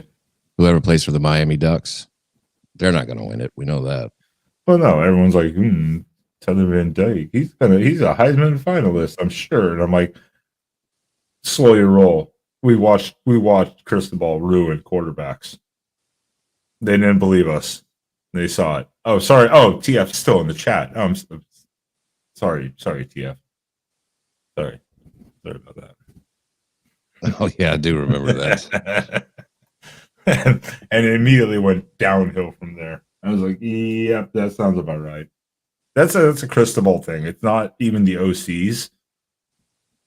The OCs always say, like, they don't have a lot of control. They have control to put some sprinkle plays in here under him, but not what they want to do to a degree. And so it's a Cristobal offense to a degree. Well, and yeah, for fuck's sake, again, we have Herbert, and you look what he's doing and done for the last couple of years. He went to the NFL and immediately was lighting it up. It was like, I don't know who Miami got. I don't know who Miami got for their OC, but he made a big mistake with that Josh Gaddis. That guy was the biggest fraud. He claimed that he called all the plays for Alabama in 2018, but it was Mike Locksley, the offensive coordinator, called the plays. So he lied about that. He goes up to Michigan. He gets his play calling duties taken away, and then Michigan starts winning. And then Cristobal's like, well, let me hire that guy. Yeah, well, that's also, I think it's also, he doesn't evaluate good offense coordinator because also he's like, well, I'm going to be in control anyways. To a degree, yeah, he has his vision, and I respect that, but he wastes a lot of potential talent, on the field, and that's why I'm like, yeah, Miami's QB had a good year the year before. He came into the season as like a Heisman favorite, top 6 or 7 Heisman favorite, and that Josh Gaddis guy just ruined it. Yeah, we had Joe Moorhead, which I think anyone who says Joe Moorhead at Penn State was pretty damn good OC. He was a pretty damn good OC. Well, what did he do at Oregon? He did some really good things, but I think he had to fight a lot with Cristobal to do those things. So, you didn't even get to see potentially what he still had offensively. But yeah, is what it is. Miami, you're stuck with him. It's okay. And y'all took trash bag Bo Nix and made him good. He wasn't good at Auburn. Well, and in all defense, like a lot of players, unfortunately, when you go through that many, like, you know, with coaching changes, OC changes, and stuff like that, you never, a lot of people aren't able to develop correctly, you know, because they're always changing stuff. And so that's why, yeah, like this year, of course, going back with Dillingham, because he had experience with him, then bringing in Will Stein this year, even Will Stein said, I'm not going to fuck with the system. The system work, we're going to have some changes, but we're going to keep most of the verbiage the same. I'm not going to come in here and screw up what was working. And unfortunately, I think a lot of OCs want to do that. They come in, they want to, like, you know, change shit. So we'll see how it works naturally. Obviously, when, you know, you project it should be the same, but you don't know. So hopefully everything works. I mean, well, Bama's OC is still What? Is it Bama's OC? Is it still Bryant? No, he left. No, he got how Yeah, he left. you can look. Nick Saban's been in Alabama. You've never seen. You can look it up on the internet. Alabama fires such and such coach. Nick Saban has never fired a coach because he doesn't believe in he always tells them you need to look for another job. Yeah, But he doesn't like come out and they don't like. You've never seen it while he's at Alabama. Like this guy's fired. It's you need to go look for another job, and I'll look for a new OC. Well, then I don't. Was the longest term OC under Nick Saban like 3 years? Something like that. Then they switch something like that. I mean, and they're still relatively successful OCs. So I mean, like, Yeah. I mean, he just kind of it just didn't work the last 2 years. I mean, we made a natty and guy won a Heisman and won 11 games, but it was all the quarterback. It really wasn't anything special the OC was doing. and mix of defense probably. You know, not exactly helping sometimes. Well, when you go 3 and out and take 30 seconds off the clock, it doesn't help your defense either. You're talking to the Oregon guy that we pushed the limits at trying to like score in under 2 minutes every time. So the defense was on the field like 40 minutes a game. Right. I mean, And we didn't have great defenses. Trust me, the best defense Chip Kelly had at Oregon, for instance, was 34th, which is not terrible when you have like the number 1 or 2 offense. If you have a top 40 defense with a number 1, 2 offense, that's not bad. I mean, that's pretty good. I would say that's pretty decent. yeah, I mean, in these close games, like Alabama lost 2 games last year on the last play of the game on the road, and Alabama, you know, that's not like a typical Nick Saban team to be 84th in the country in rushing attempts. You know, I mean, they TK. do what? I said hi, TK, Tiger Cat. Oh, hey, TK, Are you seeing get in here, TK, join in. No. She said hi, and so I posted in like hi, and then I posted it again like hey. It's a sausage fest in here. Yeah, Elda. GF really wrote me into this one, didn't he? I'm just kidding, man. Do I need to put Ron Jeremy back on? No, come on. LW Mealy. No. Jesus Christ. TK might like it though. TK might like that. I doubt it. Where you go? How's that working? You've been like going out of the country or shit during the football season because you have to do that post game show or what? Yeah, I'm trying to. Right now, nothing this season at least, except for going to the Lubbock game, which that's totally different circumstance. Outside of that, right now, only one Saturday is taken up with something else. Other than that, nothing planned right now. So hopefully I can avoid missing football season, because like last year we were in France during the Holiday Bowl, and it was like 4 a.m. when Oregon and North Carolina started. I was like, shit. Well, I'm staying up for this. I was like, screw it. God, TK, no, unacceptable, TK. Says she's tired. She's going to bed. Unacceptable.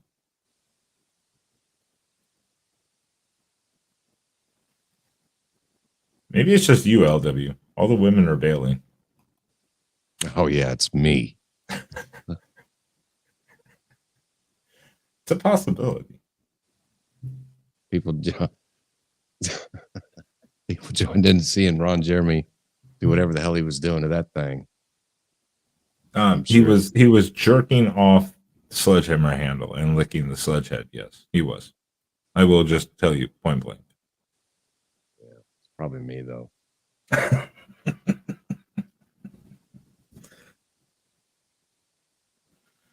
Oh God. Football starts in fucking 3.5 weeks, basically 3 weeks. Right? Is that what week 0 is? 3 weeks? Or is it I think like so, 2? yeah. Like,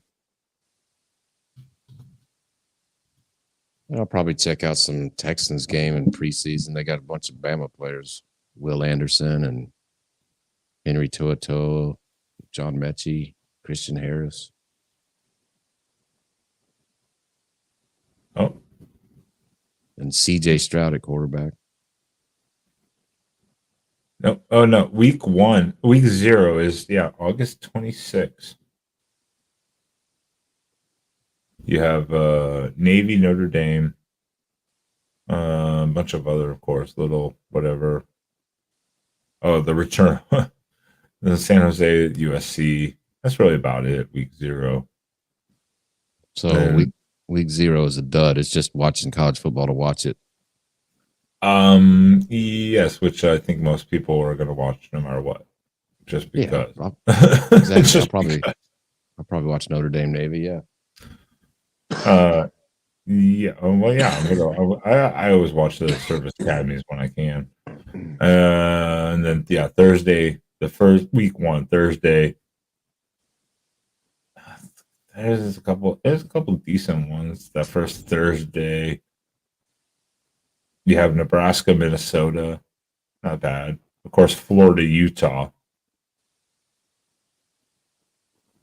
That's about it. That Friday. Florida's probably going to get their ass kicked. As long as Utah doesn't start slow. That's the only problem with Utah is usually the first 3 games they start off really slow and then they get it together. So hope if they can start mid-season form, yes, they should probably whoop the shit out of Florida. Well, Florida went and got one of the worst QBs in the Big Ten. Oh yeah. I haven't been able to keep up with fucking some of these transfers. Oh shit. Well, Friday you've got anything good on Friday? Louisville at Georgia Tech. That could be interesting. Stanford at Hawaii. Hawaii should be pretty garbage. Stanford's not supposed to be very good, but they have a new coach. Do you know who Sea Dog is, the Georgia Tech fan? Yeah, I've seen the name. Yeah. His videos when they lose are just Oh, incredibly entertaining. His Georgia hate and when Georgia Tech loses, his videos are great. Those are usually the best ones. When you lose, you're like, either you're just irate or in tears. Like, the first Saturday, unfortunately, there's not like a ton of amazing games. I mean, there's some okay ones, but like East Carolina at Michigan, meh. Virginia at Tennessee, meh. There's Colorado at TCU. I think that's probably one people are looking forward to the most, just because of Deion Sanders. Yeah, week 1 is just for your team to play a bunch of cupcakes and see what your team is about, what they're going to do. Yeah, it's like there's Ohio State at Indiana. I don't know what Indiana's going to be like. Boise at Washington. That might be that actually might be kind of interesting. Boise's always, they're always a fucking pain. Is Texas A&M at Miami week 2? I think so. Yeah, I think the first Saturday, the main one is LSU at Florida State. I think that's week 1, right?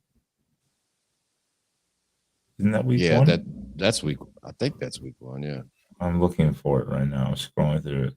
I just hope that Miami Texas A&M game doesn't come on the same time as Alabama Texas. And that's what I'm trying to find right now. Sunday we have Oregon State at San Jose State. Oh yeah, there is Sunday LSU at Florida State. Okay. Monday we have Clemson at Duke. Okay, most people will watch that just because. This actually might be interesting too. Actually, on Saturday late night, Coastal Carolina at UCLA. That actually might be an interesting game. I see a lot of people predicting Duke to beat Clemson week 1. And even Josh Pate. Duke was on the rise last year. I mean, I'm not gonna, but you have to see if it continues. That I think that's the big one. Oh shit! Oh, now I'm feeling a little more confident. Oregon might stomp Texas Tech in week 2. Texas Tech week 1 is at Wyoming. I'm not saying Wyoming's amazing, but they're going to Wyoming. Oregon's playing Portland State at home. Then we go to Lubbock to play Texas Tech. So Texas Tech is either going to overlook Wyoming and plan for Oregon or not be prepared for Oregon, potentially. Oh, yeah, actually, John Full said West Virginia and Penn State week 1. Yes, I just saw that too. Right above that is West Virginia at Penn State. I was like, that might be a good one. And right before, at the same, oh god damn it, it's the same time as that one too. North Carolina at South Carolina. That you gotta pull for West Virginia in that game for old Golden Blue dude. Yeah, that's why I'm like North Carolina, South Carolina. That could be a good one. I mean, how Washington State, Colorado State might be interesting too. UTSA at Houston. See, I might go to more Houston games if they have, better teams coming in to see. Like, yeah, no, I agree. I 100% agree with that. I'm actually like, you know what? That actually might be that's kind of the one good thing. It's I kind of was like, hey, I should start looking up some Houston games because yeah, Cal is at North Texas. And Rice, if you want to go to a college football game and they might pay you to go see it. You can sit anywhere. Yeah, Rice is they've got some good bars down there in the Rice Village though. I applied for some Rice jobs and they never called me back, so fuck Rice. They're too prestigious or whatever the fuck they want to think. I forgot this name of this bar, but there's some bar down there that has like it's like 37 bars on or beers on tap. Bud Light. Yeah, all straight Bud Light. I won't go there then. No, they've got like some Japanese beers. Like a Sapporo or whatever. Yeah, it was. I forget the name of that damn bar. Yeah, that's where all them rich kids go party. Those poshy pricks. Those fucking smart doctors. Alleged hopeful doctors, anyways. But yeah, it's kind of fun to go to a Rice game because it's still college football. Yeah, and It's not that Houston, crowded. You can buy a ticket. I mean, you just go. It's still that old ass stadium they had a Super Bowl in all those years ago. But Houston's not bad. They've upgraded. It's a little more expensive, especially it's going to get more expensive with them in the Big 12. Because I've done a Houston game against Tulane. Was it? Yes. No. Was it No. It won Tulane. I'm sorry. It was Houston versus Tulsa. About 5 years ago. yeah, their stadium, their little stadium they have it's fun. It's a nice atmosphere. It's not that big. They did it smart, where they can sell it out. It's a little wild sometimes. Well, that's the thing. The big talk with like all this whole realignment, they're like, oh, some of these stadiums got to do stuff. It's like, Washington just spent like $100 million renovating their shit. Not even like just 10 years ago. They're fine. Oregon is always upgrading their shit. They're just a smaller stadium. That's how they like it. But in the sense of the stadium, it's fine. So people need to chill the fuck out for a couple years. It's a long time ago, but I actually I visited Seattle once. I got to walk on the field at Husky Stadium. I think it's city's kind of shitty now, but Well, yeah, that the city, yes. but back when I went, it was great. Great campus that was spread out there. The scenery though is Oh, is elaborate. It's very nice, but the Very city, nice. yes, but the scenery is very nice. It's kind of like the Rose Bowl. The stadium is not even that great, but it's the scenery, right. of like the Rose Bowl, which we've seen the death of the Rose Bowl in the sense of the traditional sense of it. Unfortunately, after this year, they basically just have to be part of the playoff rotation.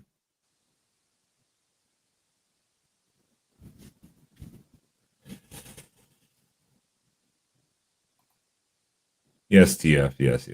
Who's Miami playing, TF?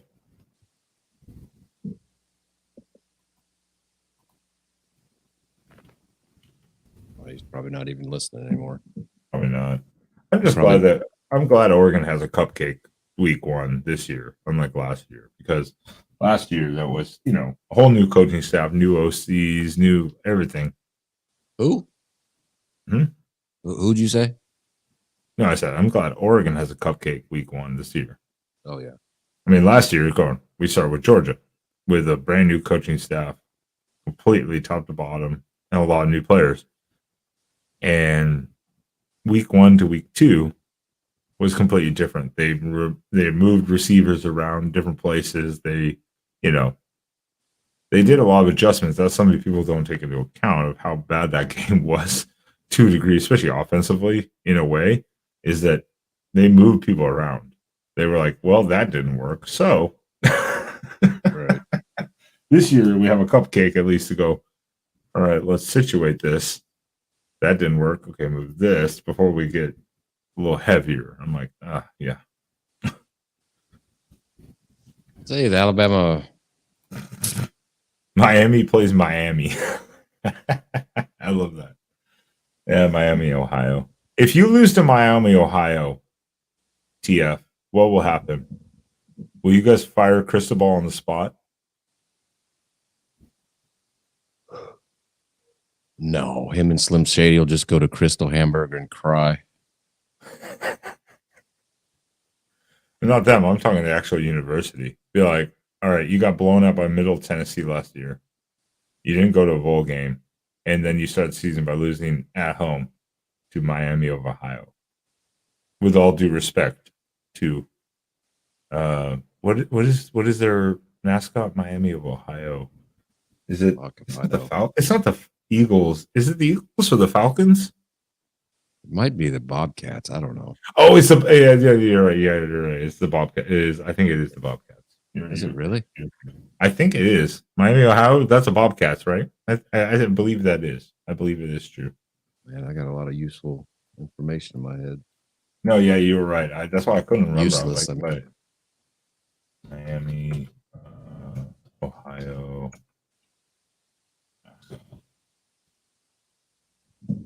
Yeah, I believe you are. Oh, it's the Miami University. It's the Red Hawks. I was actually close. What is it? This says Miami University, as in NCAA Division I FBS, the MAC, is mascot is Swoop the Red Hawk. There's is Swoop the Red Hawk. Oh, that's right. That is the damn Yeah. Okay, so I thought you were correct with the Bobcat, but that's You know what I was thinking? I was thinking of Ohio, not Ohio State, but Ohio. Yeah. Okay. Yeah, And that's probably not even right either. No, I think that one is correct. That's why I thought this one. I was like, is it an eagle or a falcon?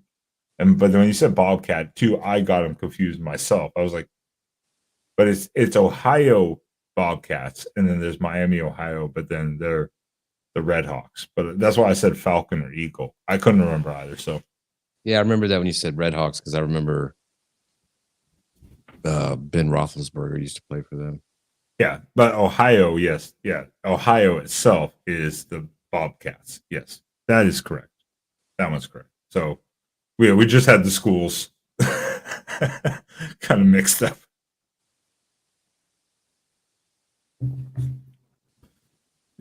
Yes, that would be I don't even know if that would be horrible. I think that would be a horrific if the Red Hawks beat the retarded birds of Miami University. Yeah, those. I don't know if Foles is doing it again this year, but those are great. Post Oh, shows last year when I just tuned in to watch those shows just for the horrific, like, at least Foles brought some humor to it in a I know. bad situation. Like, so guys, we lost to Middle Tennessee State. So he did it a little wrong where he said openly on the show, we should just start acting like we won the game, like we're oblivious to what actually happened. That's where he kind of blew it, because if they had just come out and started acting like that, it would have been so much better. But he projected it live on the show. But I used to just watch it, tune in for that, because it'd be like, well, it was definitely the most positive post game show. You see these others on there when their teams lose and they just look desperate, like just a couple minutes away from suicide watch when they lose. But that's why people tune into those ones, though, sometimes, because it's just like, it's just a game. I mean, trust me, I had to do the Oregon Georgia one by myself, for an hour. You think I wanted to be there doing that post game show by myself? So sometimes you have to look at the positives and just. Luckily, I don't have to deal with a lot of that stuff because I'm used to winning 11 games or more since 2010. So I really don't understand y'all very much, but Well, and I mean, you can argue with that. You could argue that with Oregon. If you look at since 2008, 2009, especially, and then some pockets of years before that, where there was a couple really years, outside of like one really horrific year, a lot of the bad years we had were due to quarterback injury, which sucked. Because it does derail some teams, when you have a quarterback injury and they can't play for like 3 games, it really screws a team. But most of them have been 8, 9, 10 win seasons or plus. So I have nothing to complain about. It's just the result of that type of game. Like I could just imagine I'm sure it turned into a positive sense of how the season overall went, but like think of like a TCU fan having to do the Kansas State championship game, loss, beat Michigan, and then get trounced by Georgia, absolutely trounced by Georgia. Those guys, I'm like, yeah, that would not have been fun. That would not have been fun. Yeah, last year made no sense. You know, TCU, Michigan beat Ohio State. TCU beats Michigan. Ohio State almost beats Georgia. Alabama trounces Kansas State in the yes, last year didn't make sense. It was a weird kind of finale to the year. It was kind of a weird finale. I mean, oh yeah, and then you get the worst national championship game ever. Yeah. 65-3 or 7 or something. It's 66-7. Yeah, they did score that touchdown late in the first quarter. I think it was late in the first quarter, or maybe it was the beginning of the second quarter. I don't remember exactly. But that's why I always hate how everyone talks shit about like, oh, Michigan played their worst game. I'm like, you know what? Sorry. JJ McCarthy, Michigan quarterback, whatever. He could have thrown the ball directly at the TCU player every time during that game. The TCU player still has to catch the ball to intercept it. So don't say, oh, they just played their worst game. Either you underestimated TCU or you did play your worst game. Regardless, TCU still had to be on the field and play the game. You know, I mean, so when everyone always talks bad about that, I'm like, they still had to do it, you know, and they did it. So, I mean, so the only reason I hate when people downplay, like, oh, they just played their worst game. Like, no, I knew I knew they were going to get trounced. well, I think we all expected Georgia to do it. I think at that point, TCU had proven enough where we were like, this could be a good game. And when they scored the touchdown, I thought, oh, okay, TCU's found their little whatever they're trying to do, you know. Nope. Nope. I mean, didn't happen. So it's like, yeah, that's over, you know. Yeah, I mean they just weren't equipped. No, I mean, and a lot of teams aren't. I mean, When Georgia's third string has more 5 stars than your first string, it's going to be a long day. yeah, when they put in their backup and even I think the third string two quarterback, they were still throwing it. I'm like, now Georgia's just being assholes about their talent. Now they're just being like assholes about this.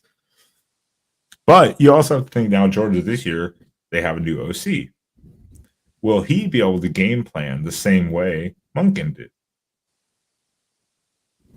You know, I'm sure he's probably going to keep a lot of the same stuff. But I mean, they've got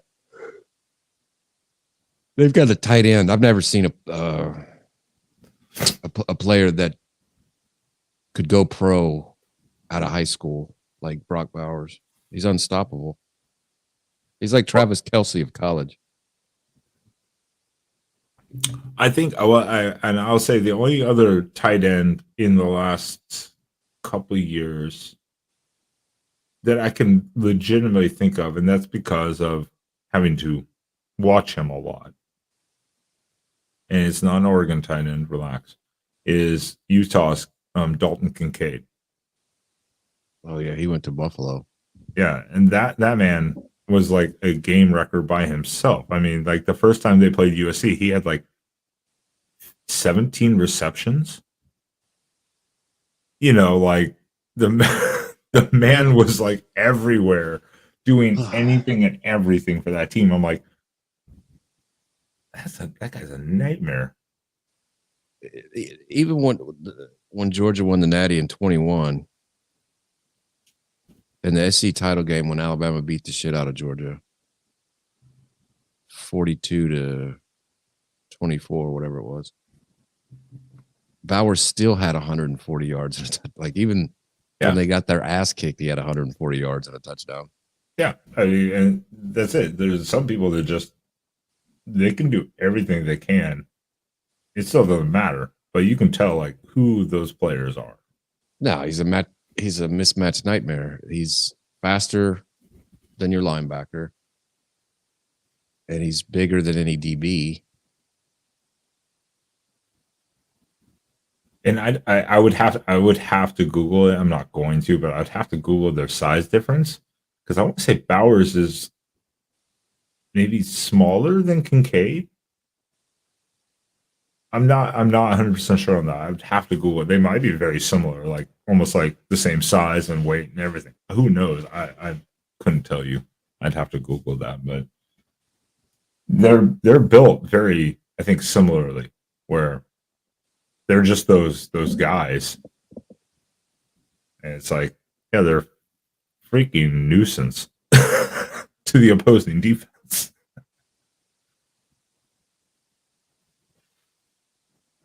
Can TF name the Miami starting tight end? Or one or two, depending on how many you're going to have. I'm assuming it's Cristobal, so he's still going to have a 2 tight end set. I'm assuming. Because he wants to run the ball. I'm not sure. Hold on, I'll be right back. 2 seconds. Well, will let TF take his time to answer that question as we take a quick commercial break because I need a refill and then Daddy might call it a night. But we'll be right back.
All right, we're back to the best part of the show, intermission.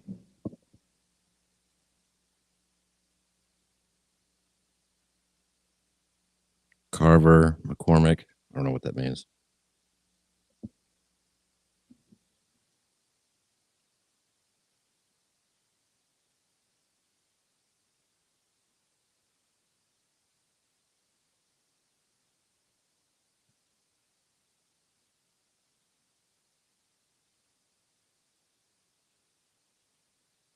Hey, Traveling Fools, are y'all planning on going doing a meetup at any games this year or what? Like a Clemson or anything like that?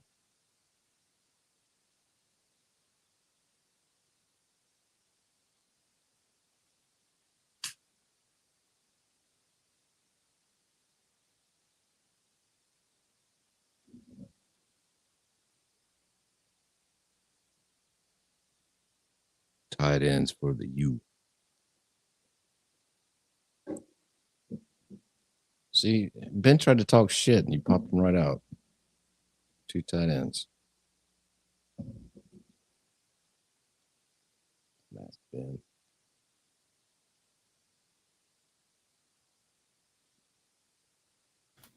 I came in like a wrecking ball. Oh, Shut. I won't do that to you anymore. You already endured that. See, Traveling Fools named 2 tight ends. Yeah, see, he got because I was gonna say tight ends you for you. Well, McCormick came from Oregon, you bitch. Because I know I was thinking our tight ends too when I walked out of the room. Because I was like, yeah, we saw Ferguson, Herbert stepped up because McCormick and Montavau left. But our tight end group is a little lower than it usually is. McCormick went because of Cristobal, I think. But he's from Oregon, so tight end U, tight ends for the U. Yeah.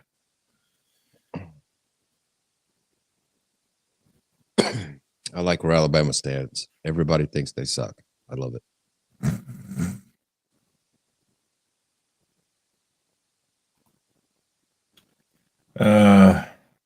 Good luck giving Nick Saban a little motivation. Congratulations. How many more years do you think Nick Saban's actually going to be there? Well, I'll quote Nick Saban when he was asked about retiring last year. He said, "What the hell am I going to do? Go watch the ducks shit in the yard?" On the property he has, yeah, he can just sit and overwatch the lake. And, well, one of his many properties. I'm sure that's not his only one. That's the one that's been featured on videos and stuff like that. I'm like, that doesn't seem like a bad life. But at the same time, yeah, I understand. Because he's like, this keeps me busy. This keeps me active. You know, I understand. The dude has either played or coached. I mean, he's played or coached football since he was, what, 10? I don't think the dude knows how to do anything else. But Yeah.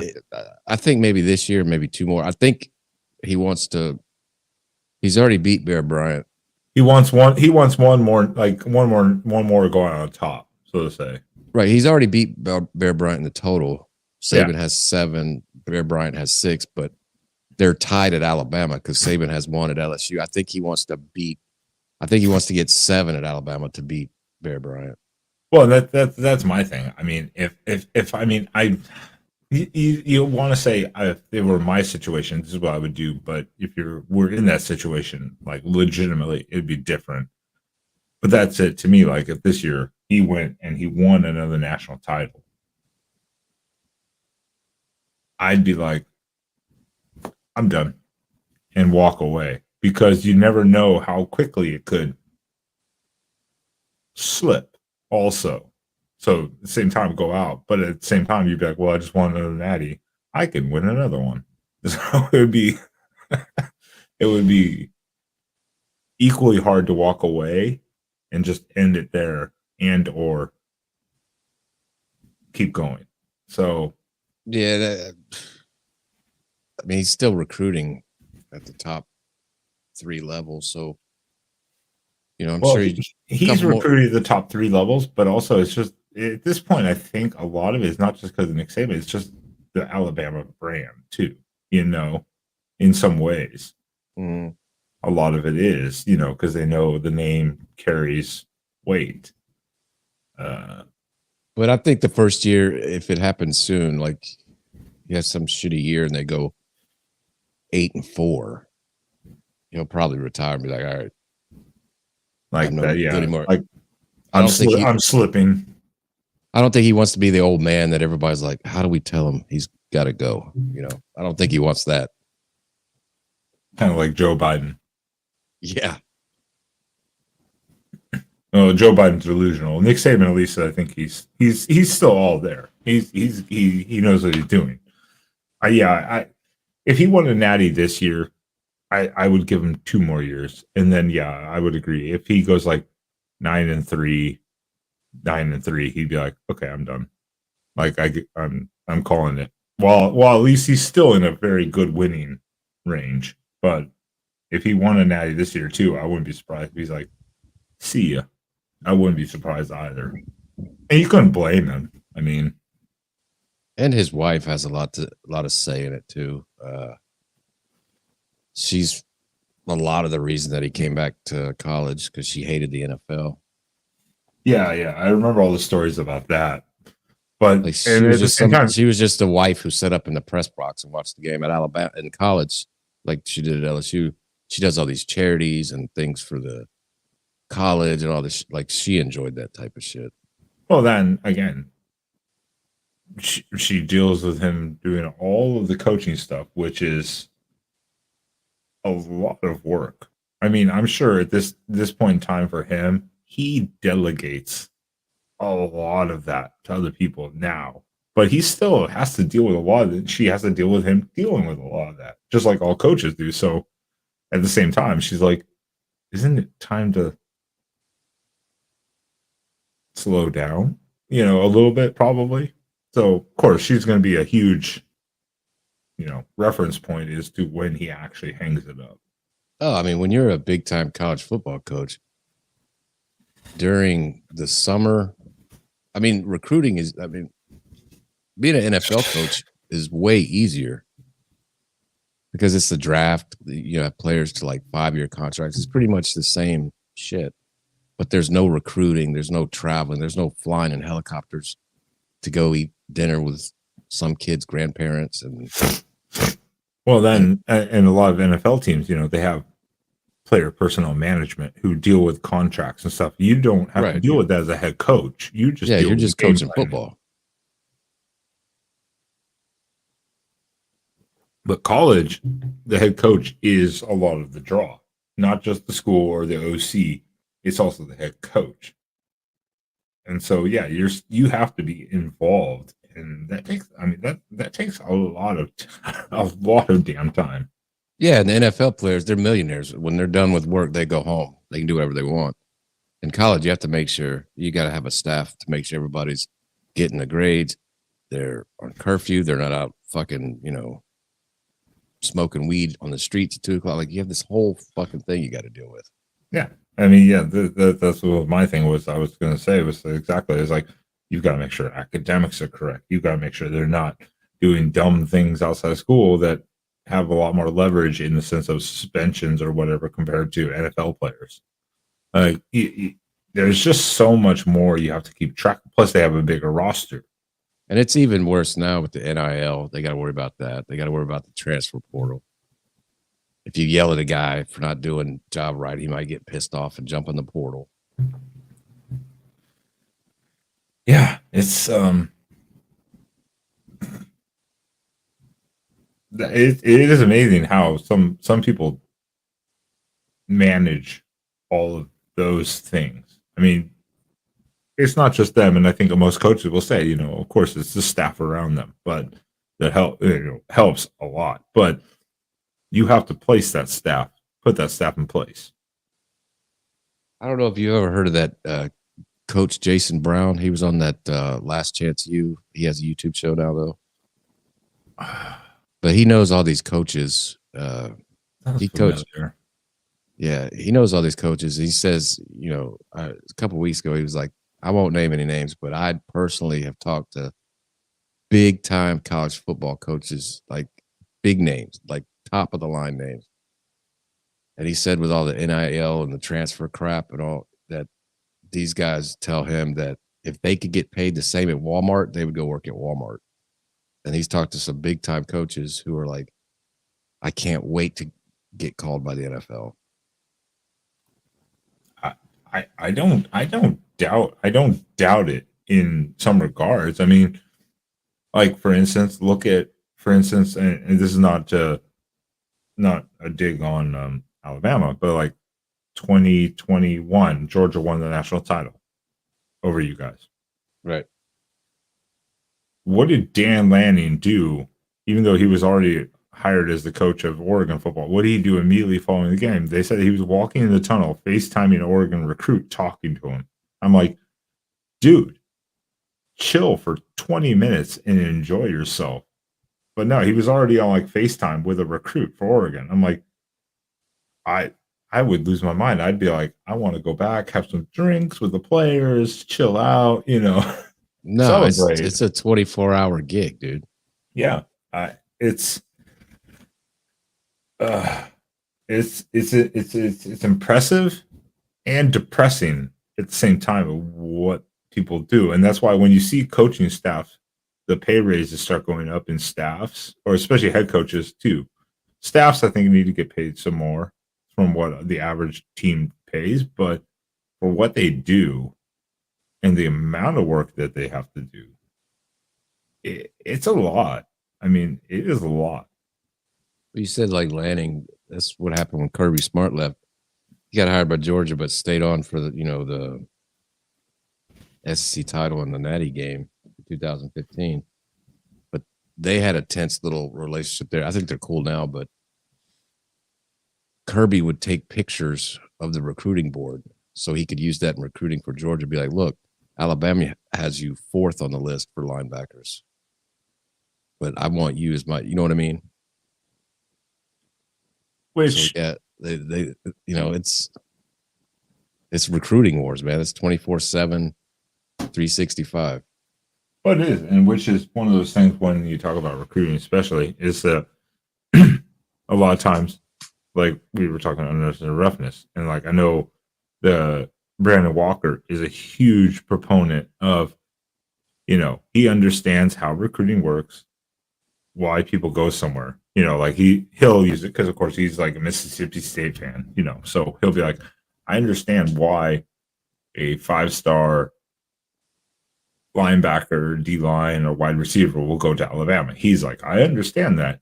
But what I'd like to see is them go, you know what?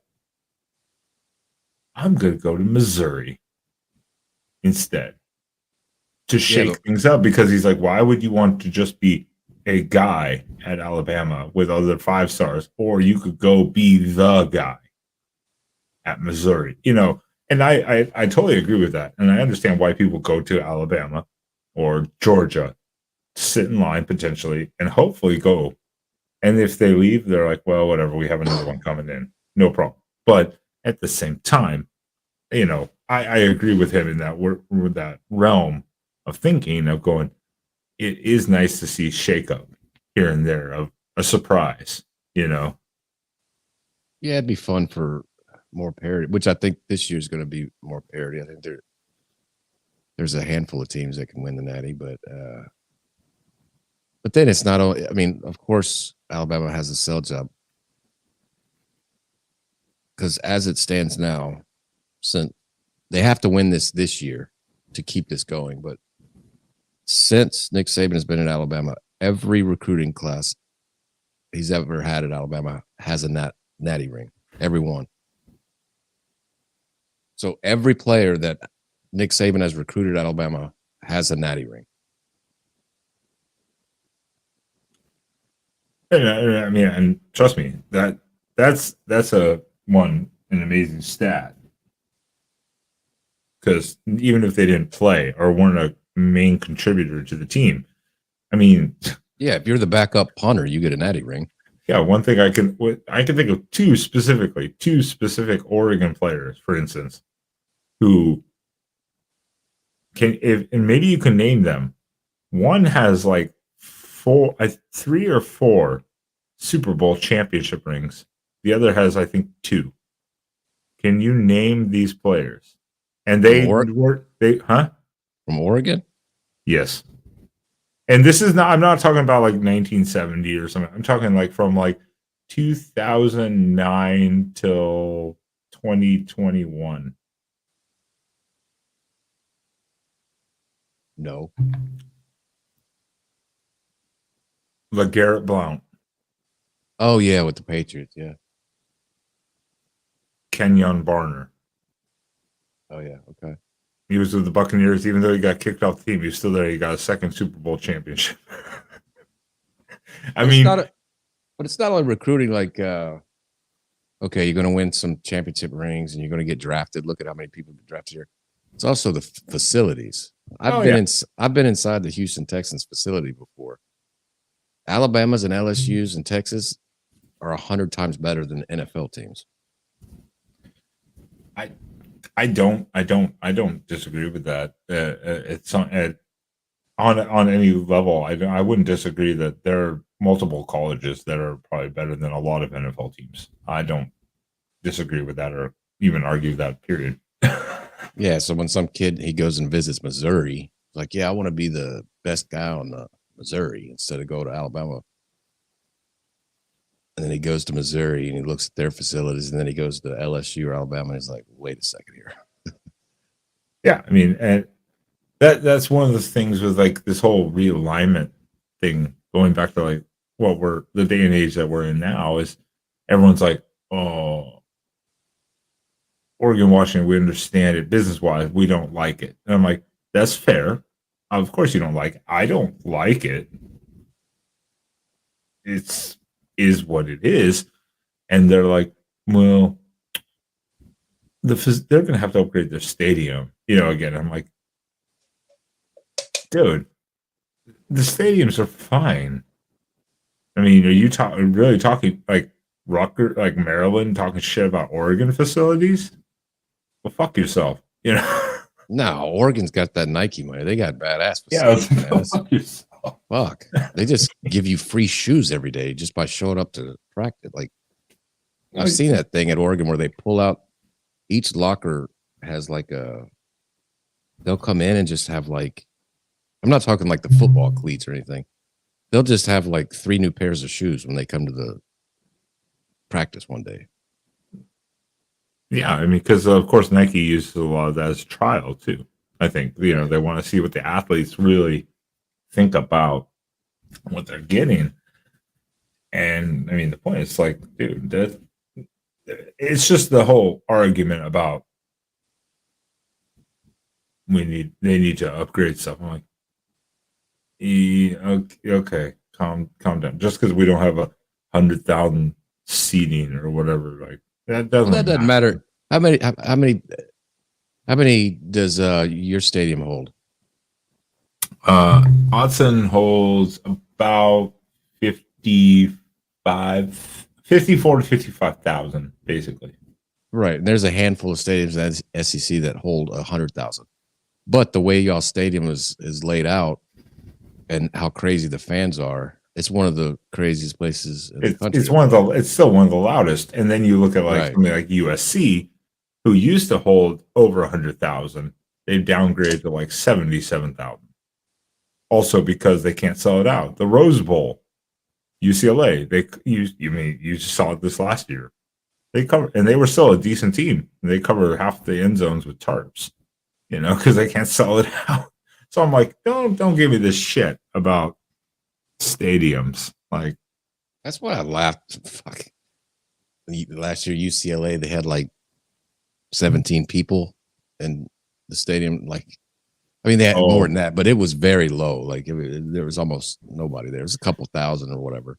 Yeah, until they went like 6, until they got to like 6-0, and then everyone started showing up again, and then they started losing several. Well, I mean, they lost 3 games, and they lost their bowl game, but I mean, but they were like, well, it's September, it's hot in LA. Well, you know how hot it is in Texas in September, in the southeast in general, and University of Houston can almost sell out. I mean, like, it doesn't even make any sense. Yeah, no, that's a dumb excuse. Sorry, and that's why the UCLA grab was just because of USC in the market. It's just a business move. It wasn't because UCLA is good or has been good even in the last 10 years overall, outside of like a couple seasons. It wasn't because of that. It was just the market. That was all it was. And that's it. So it's like, again, I hate the business model, but that's what we've gone to. People talked about for 2 or 3 years now. That's where we're at. I mean, no, and it's only going to get worse too. They're already talking about it before we've even gotten to 12-team playoff. They're already talking about expanding the playoff just because of this realignment. Well, I mean, that's going to be an interesting fact that we have to watch. Is the playoff is going to have to immediately adjust, change, and or consider different options. I mean, even like just the Big Ten, just with adding Oregon and Washington, their schedule they put out for 2024, they literally just put it out like a month ago, is already shit. They have to scrap it because they're like, well, now we got to refigure this, which isn't too difficult for them because we're West Coast teams. So that actually made sense logistically to help the LA schools. It already kind of helped. Plus, Oregon and Washington are rival. So it's like, but they still have to do a huge adjustments and then consider divisions. The big news that happened earlier. Now, I don't trust this show. I'm not going to say who they are. they've already came out earlier about 7 hours ago saying Stanford and Cal are actually in talk with the ACC, which is, I think, a little far fetched. No, it'll But probably apparently, happen. It'll probably happen. I wouldn't be surprised. Now, see, I mean, again, it's happening so fast that you're going to hear so many different things. A lot of people said, Stanford might just go independent. Stanford could hold their own independently, kind of like Notre Dame. They're academic. That's what they worry about. Scheduling would be a bitch. Cal, I don't even know what the fuck Cal would do. Washington State and Oregon State, they've been talked about, either one joining the Mountain West or the Mountain West trying to take all of them, or trying to create like a super G5 school. Well, they're all still going to suck at football. Well, maybe not Oregon State. Yeah, I was like, that sucks, because Oregon State just had a fantastic year. I mean, in the sense of what they've done in 15 to 20 years, they've had a fantastic year. So at the same time, I'm like, that's why I feel so bad for the Beavs, especially because, of course, we're their rivals, And I'm so happy to hear. I'm not saying anyone watch it outside of like me and a couple, the Oregon fans. We watched the president and the AD talk about, and the first question of the Big Ten announcement was, "What are you going to do with Oregon State?" And they openly did say multiple times, we want to work with the scheduling to make that a consistent yearly thing across all sports. They do want to keep that, but is that logical? I don't know. I hope it is. It'd be like you losing the game against Auburn, Right. It maybe not same on national level of the sense of it, but it's the same type of loss in the sense of rivalry. What are you talking about? The Iron Bowl's like top 2 rivalries. No. I'm saying, but to us, it's in the same level for us, because it's been a rivalry for. For sure. However many 120 plus games, it's been a rivalry outside of like the break. I think they said during World War II, as I recall, something like that. Like when we stopped it a little bit, but it's for us there in the state, especially in Oregon. Same as like Washington State. Washington has said the same. They want to try to keep an annual thing with the Cougs, no matter what, if they can. Will that happen? We have to see, because a lot of scheduling has to go on too. It's not just the Big Ten schedule. It's also now these teams have to go look at their non-con and go, well, those are no longer non-con games. So now we have to find new opponents. Yeah, it's not good to lose those rivalries. Like we lost the Oklahoma-Nebraska rivalry. We lost. You're gonna lose. Well, you're getting back Texas A&M. Right, that's been gone. That's been gone for a long time. Yeah, but now they're getting that back.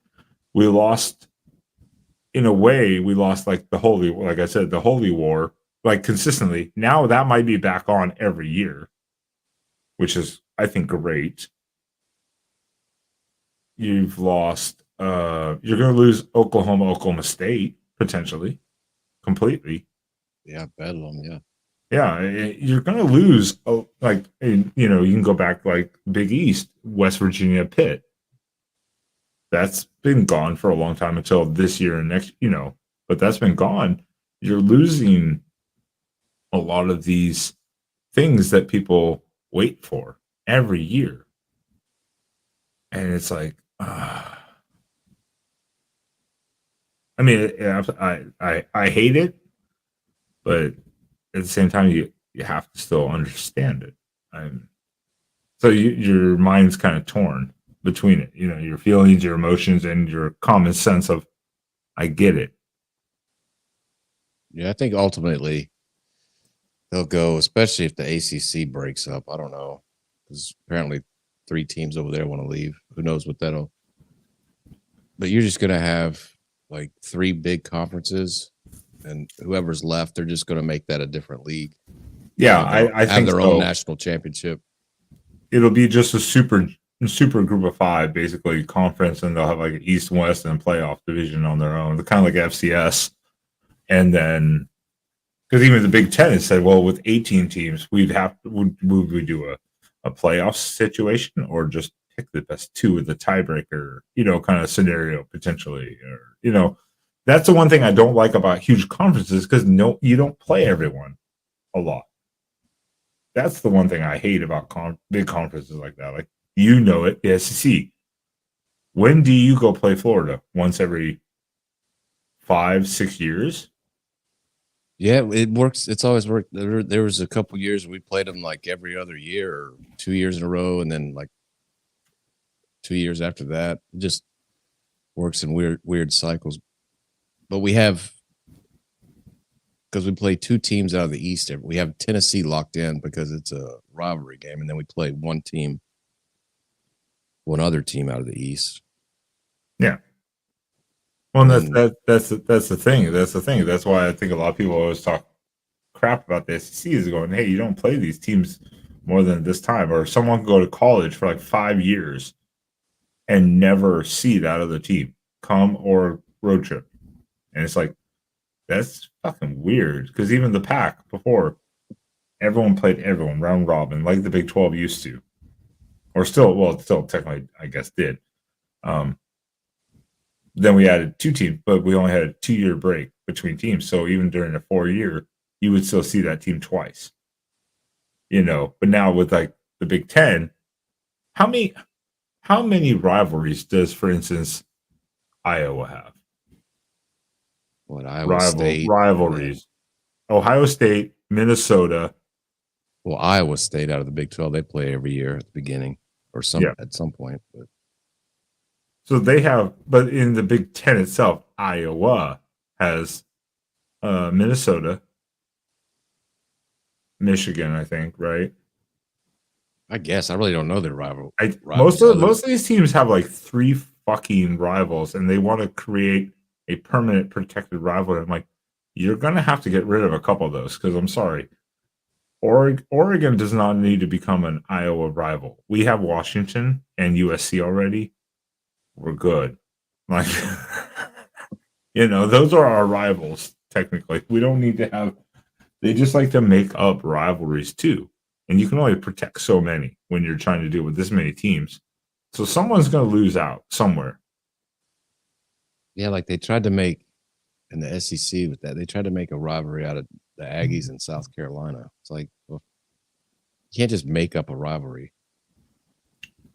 Yeah, the Aggie, I mean, the Aggies already had technically, had Arkansas. Yeah. And that's kept up, and then they're in the same division. South Carolina, though, it's like, what? I don't get some of, like, I've always laughed at the Big Ten about some of the rivalries because I'm like, that doesn't make any sense. How many trophies do you need to have? Well, they're like the SEC, Big Ten. They're very similar, both. Oh, hold on one second.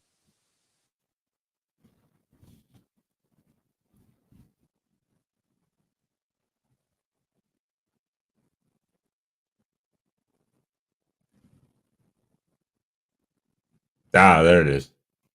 Well, someone's knowledgeable. Thank you, Troy. I couldn't remember. I was like, I know it's Minnesota. It's Wisconsin and Nebraska. Is Nebraska really a rival to Iowa, though? I mean, just because they're close together? Is that why?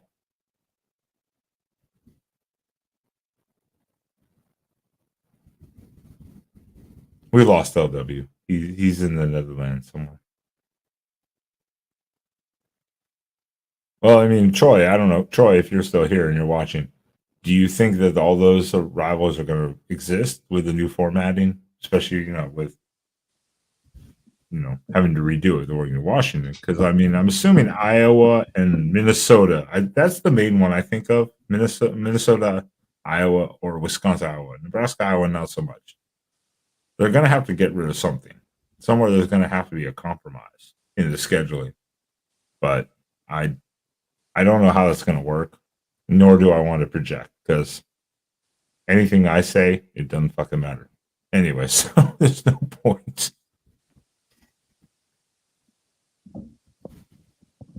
But there's some good of it. You know, you're going to see some cool games that you've never seen before.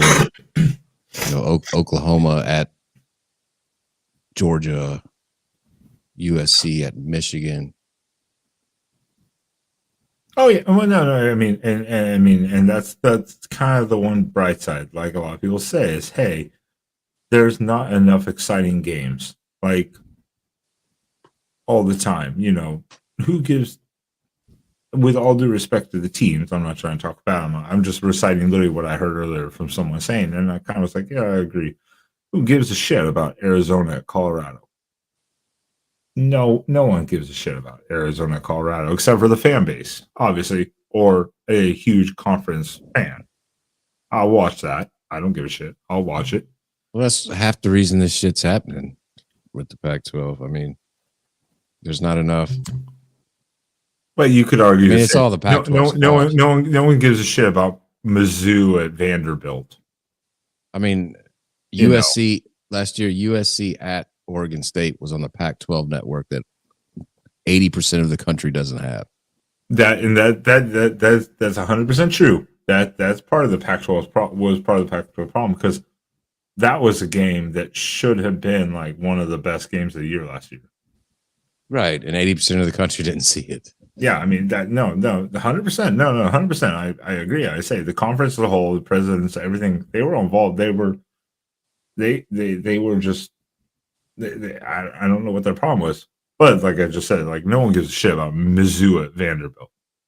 No. Outside those fan bases, no one gives a shit. Even SEC fans, for the most part, don't give a shit about that game. It's not going to do anything to the standing of the conference generally, except for the 1 or 2 years that Mizzou was actually, you know, pretty relevant, obviously.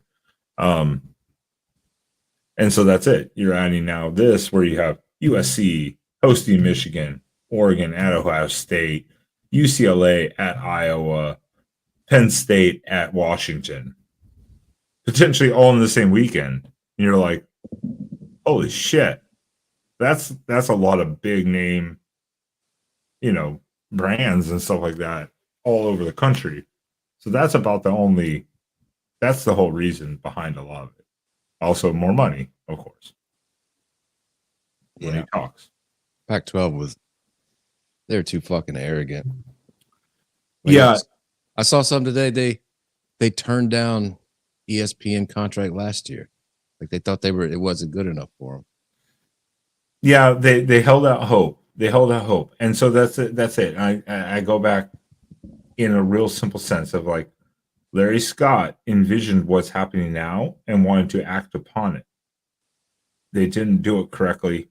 And then I think the Pac-12 was arrogant. The presidents, not the current necessary presidents, but, you know, the same trend of going, no, academics matter the most, which I understand because it was an academic conference. I got that. But they were arrogant to not see what was going to happen. And they didn't do it. Now we see what's happened, and then even with that deal, they're like, "Yeah, we can make this happen." Like as soon as Oklahoma and Texas left, the Pac-12 should have said preemptively, "We're going to add like 4 more teams, not because of UCLA and USC potentially, but just we got to make a move." But no one did it. No one wanted to do it. So I don't entirely blame like George Kliavkoff right now, the commissioner. He walked into a sinking ship. And he has to deal with the presidents.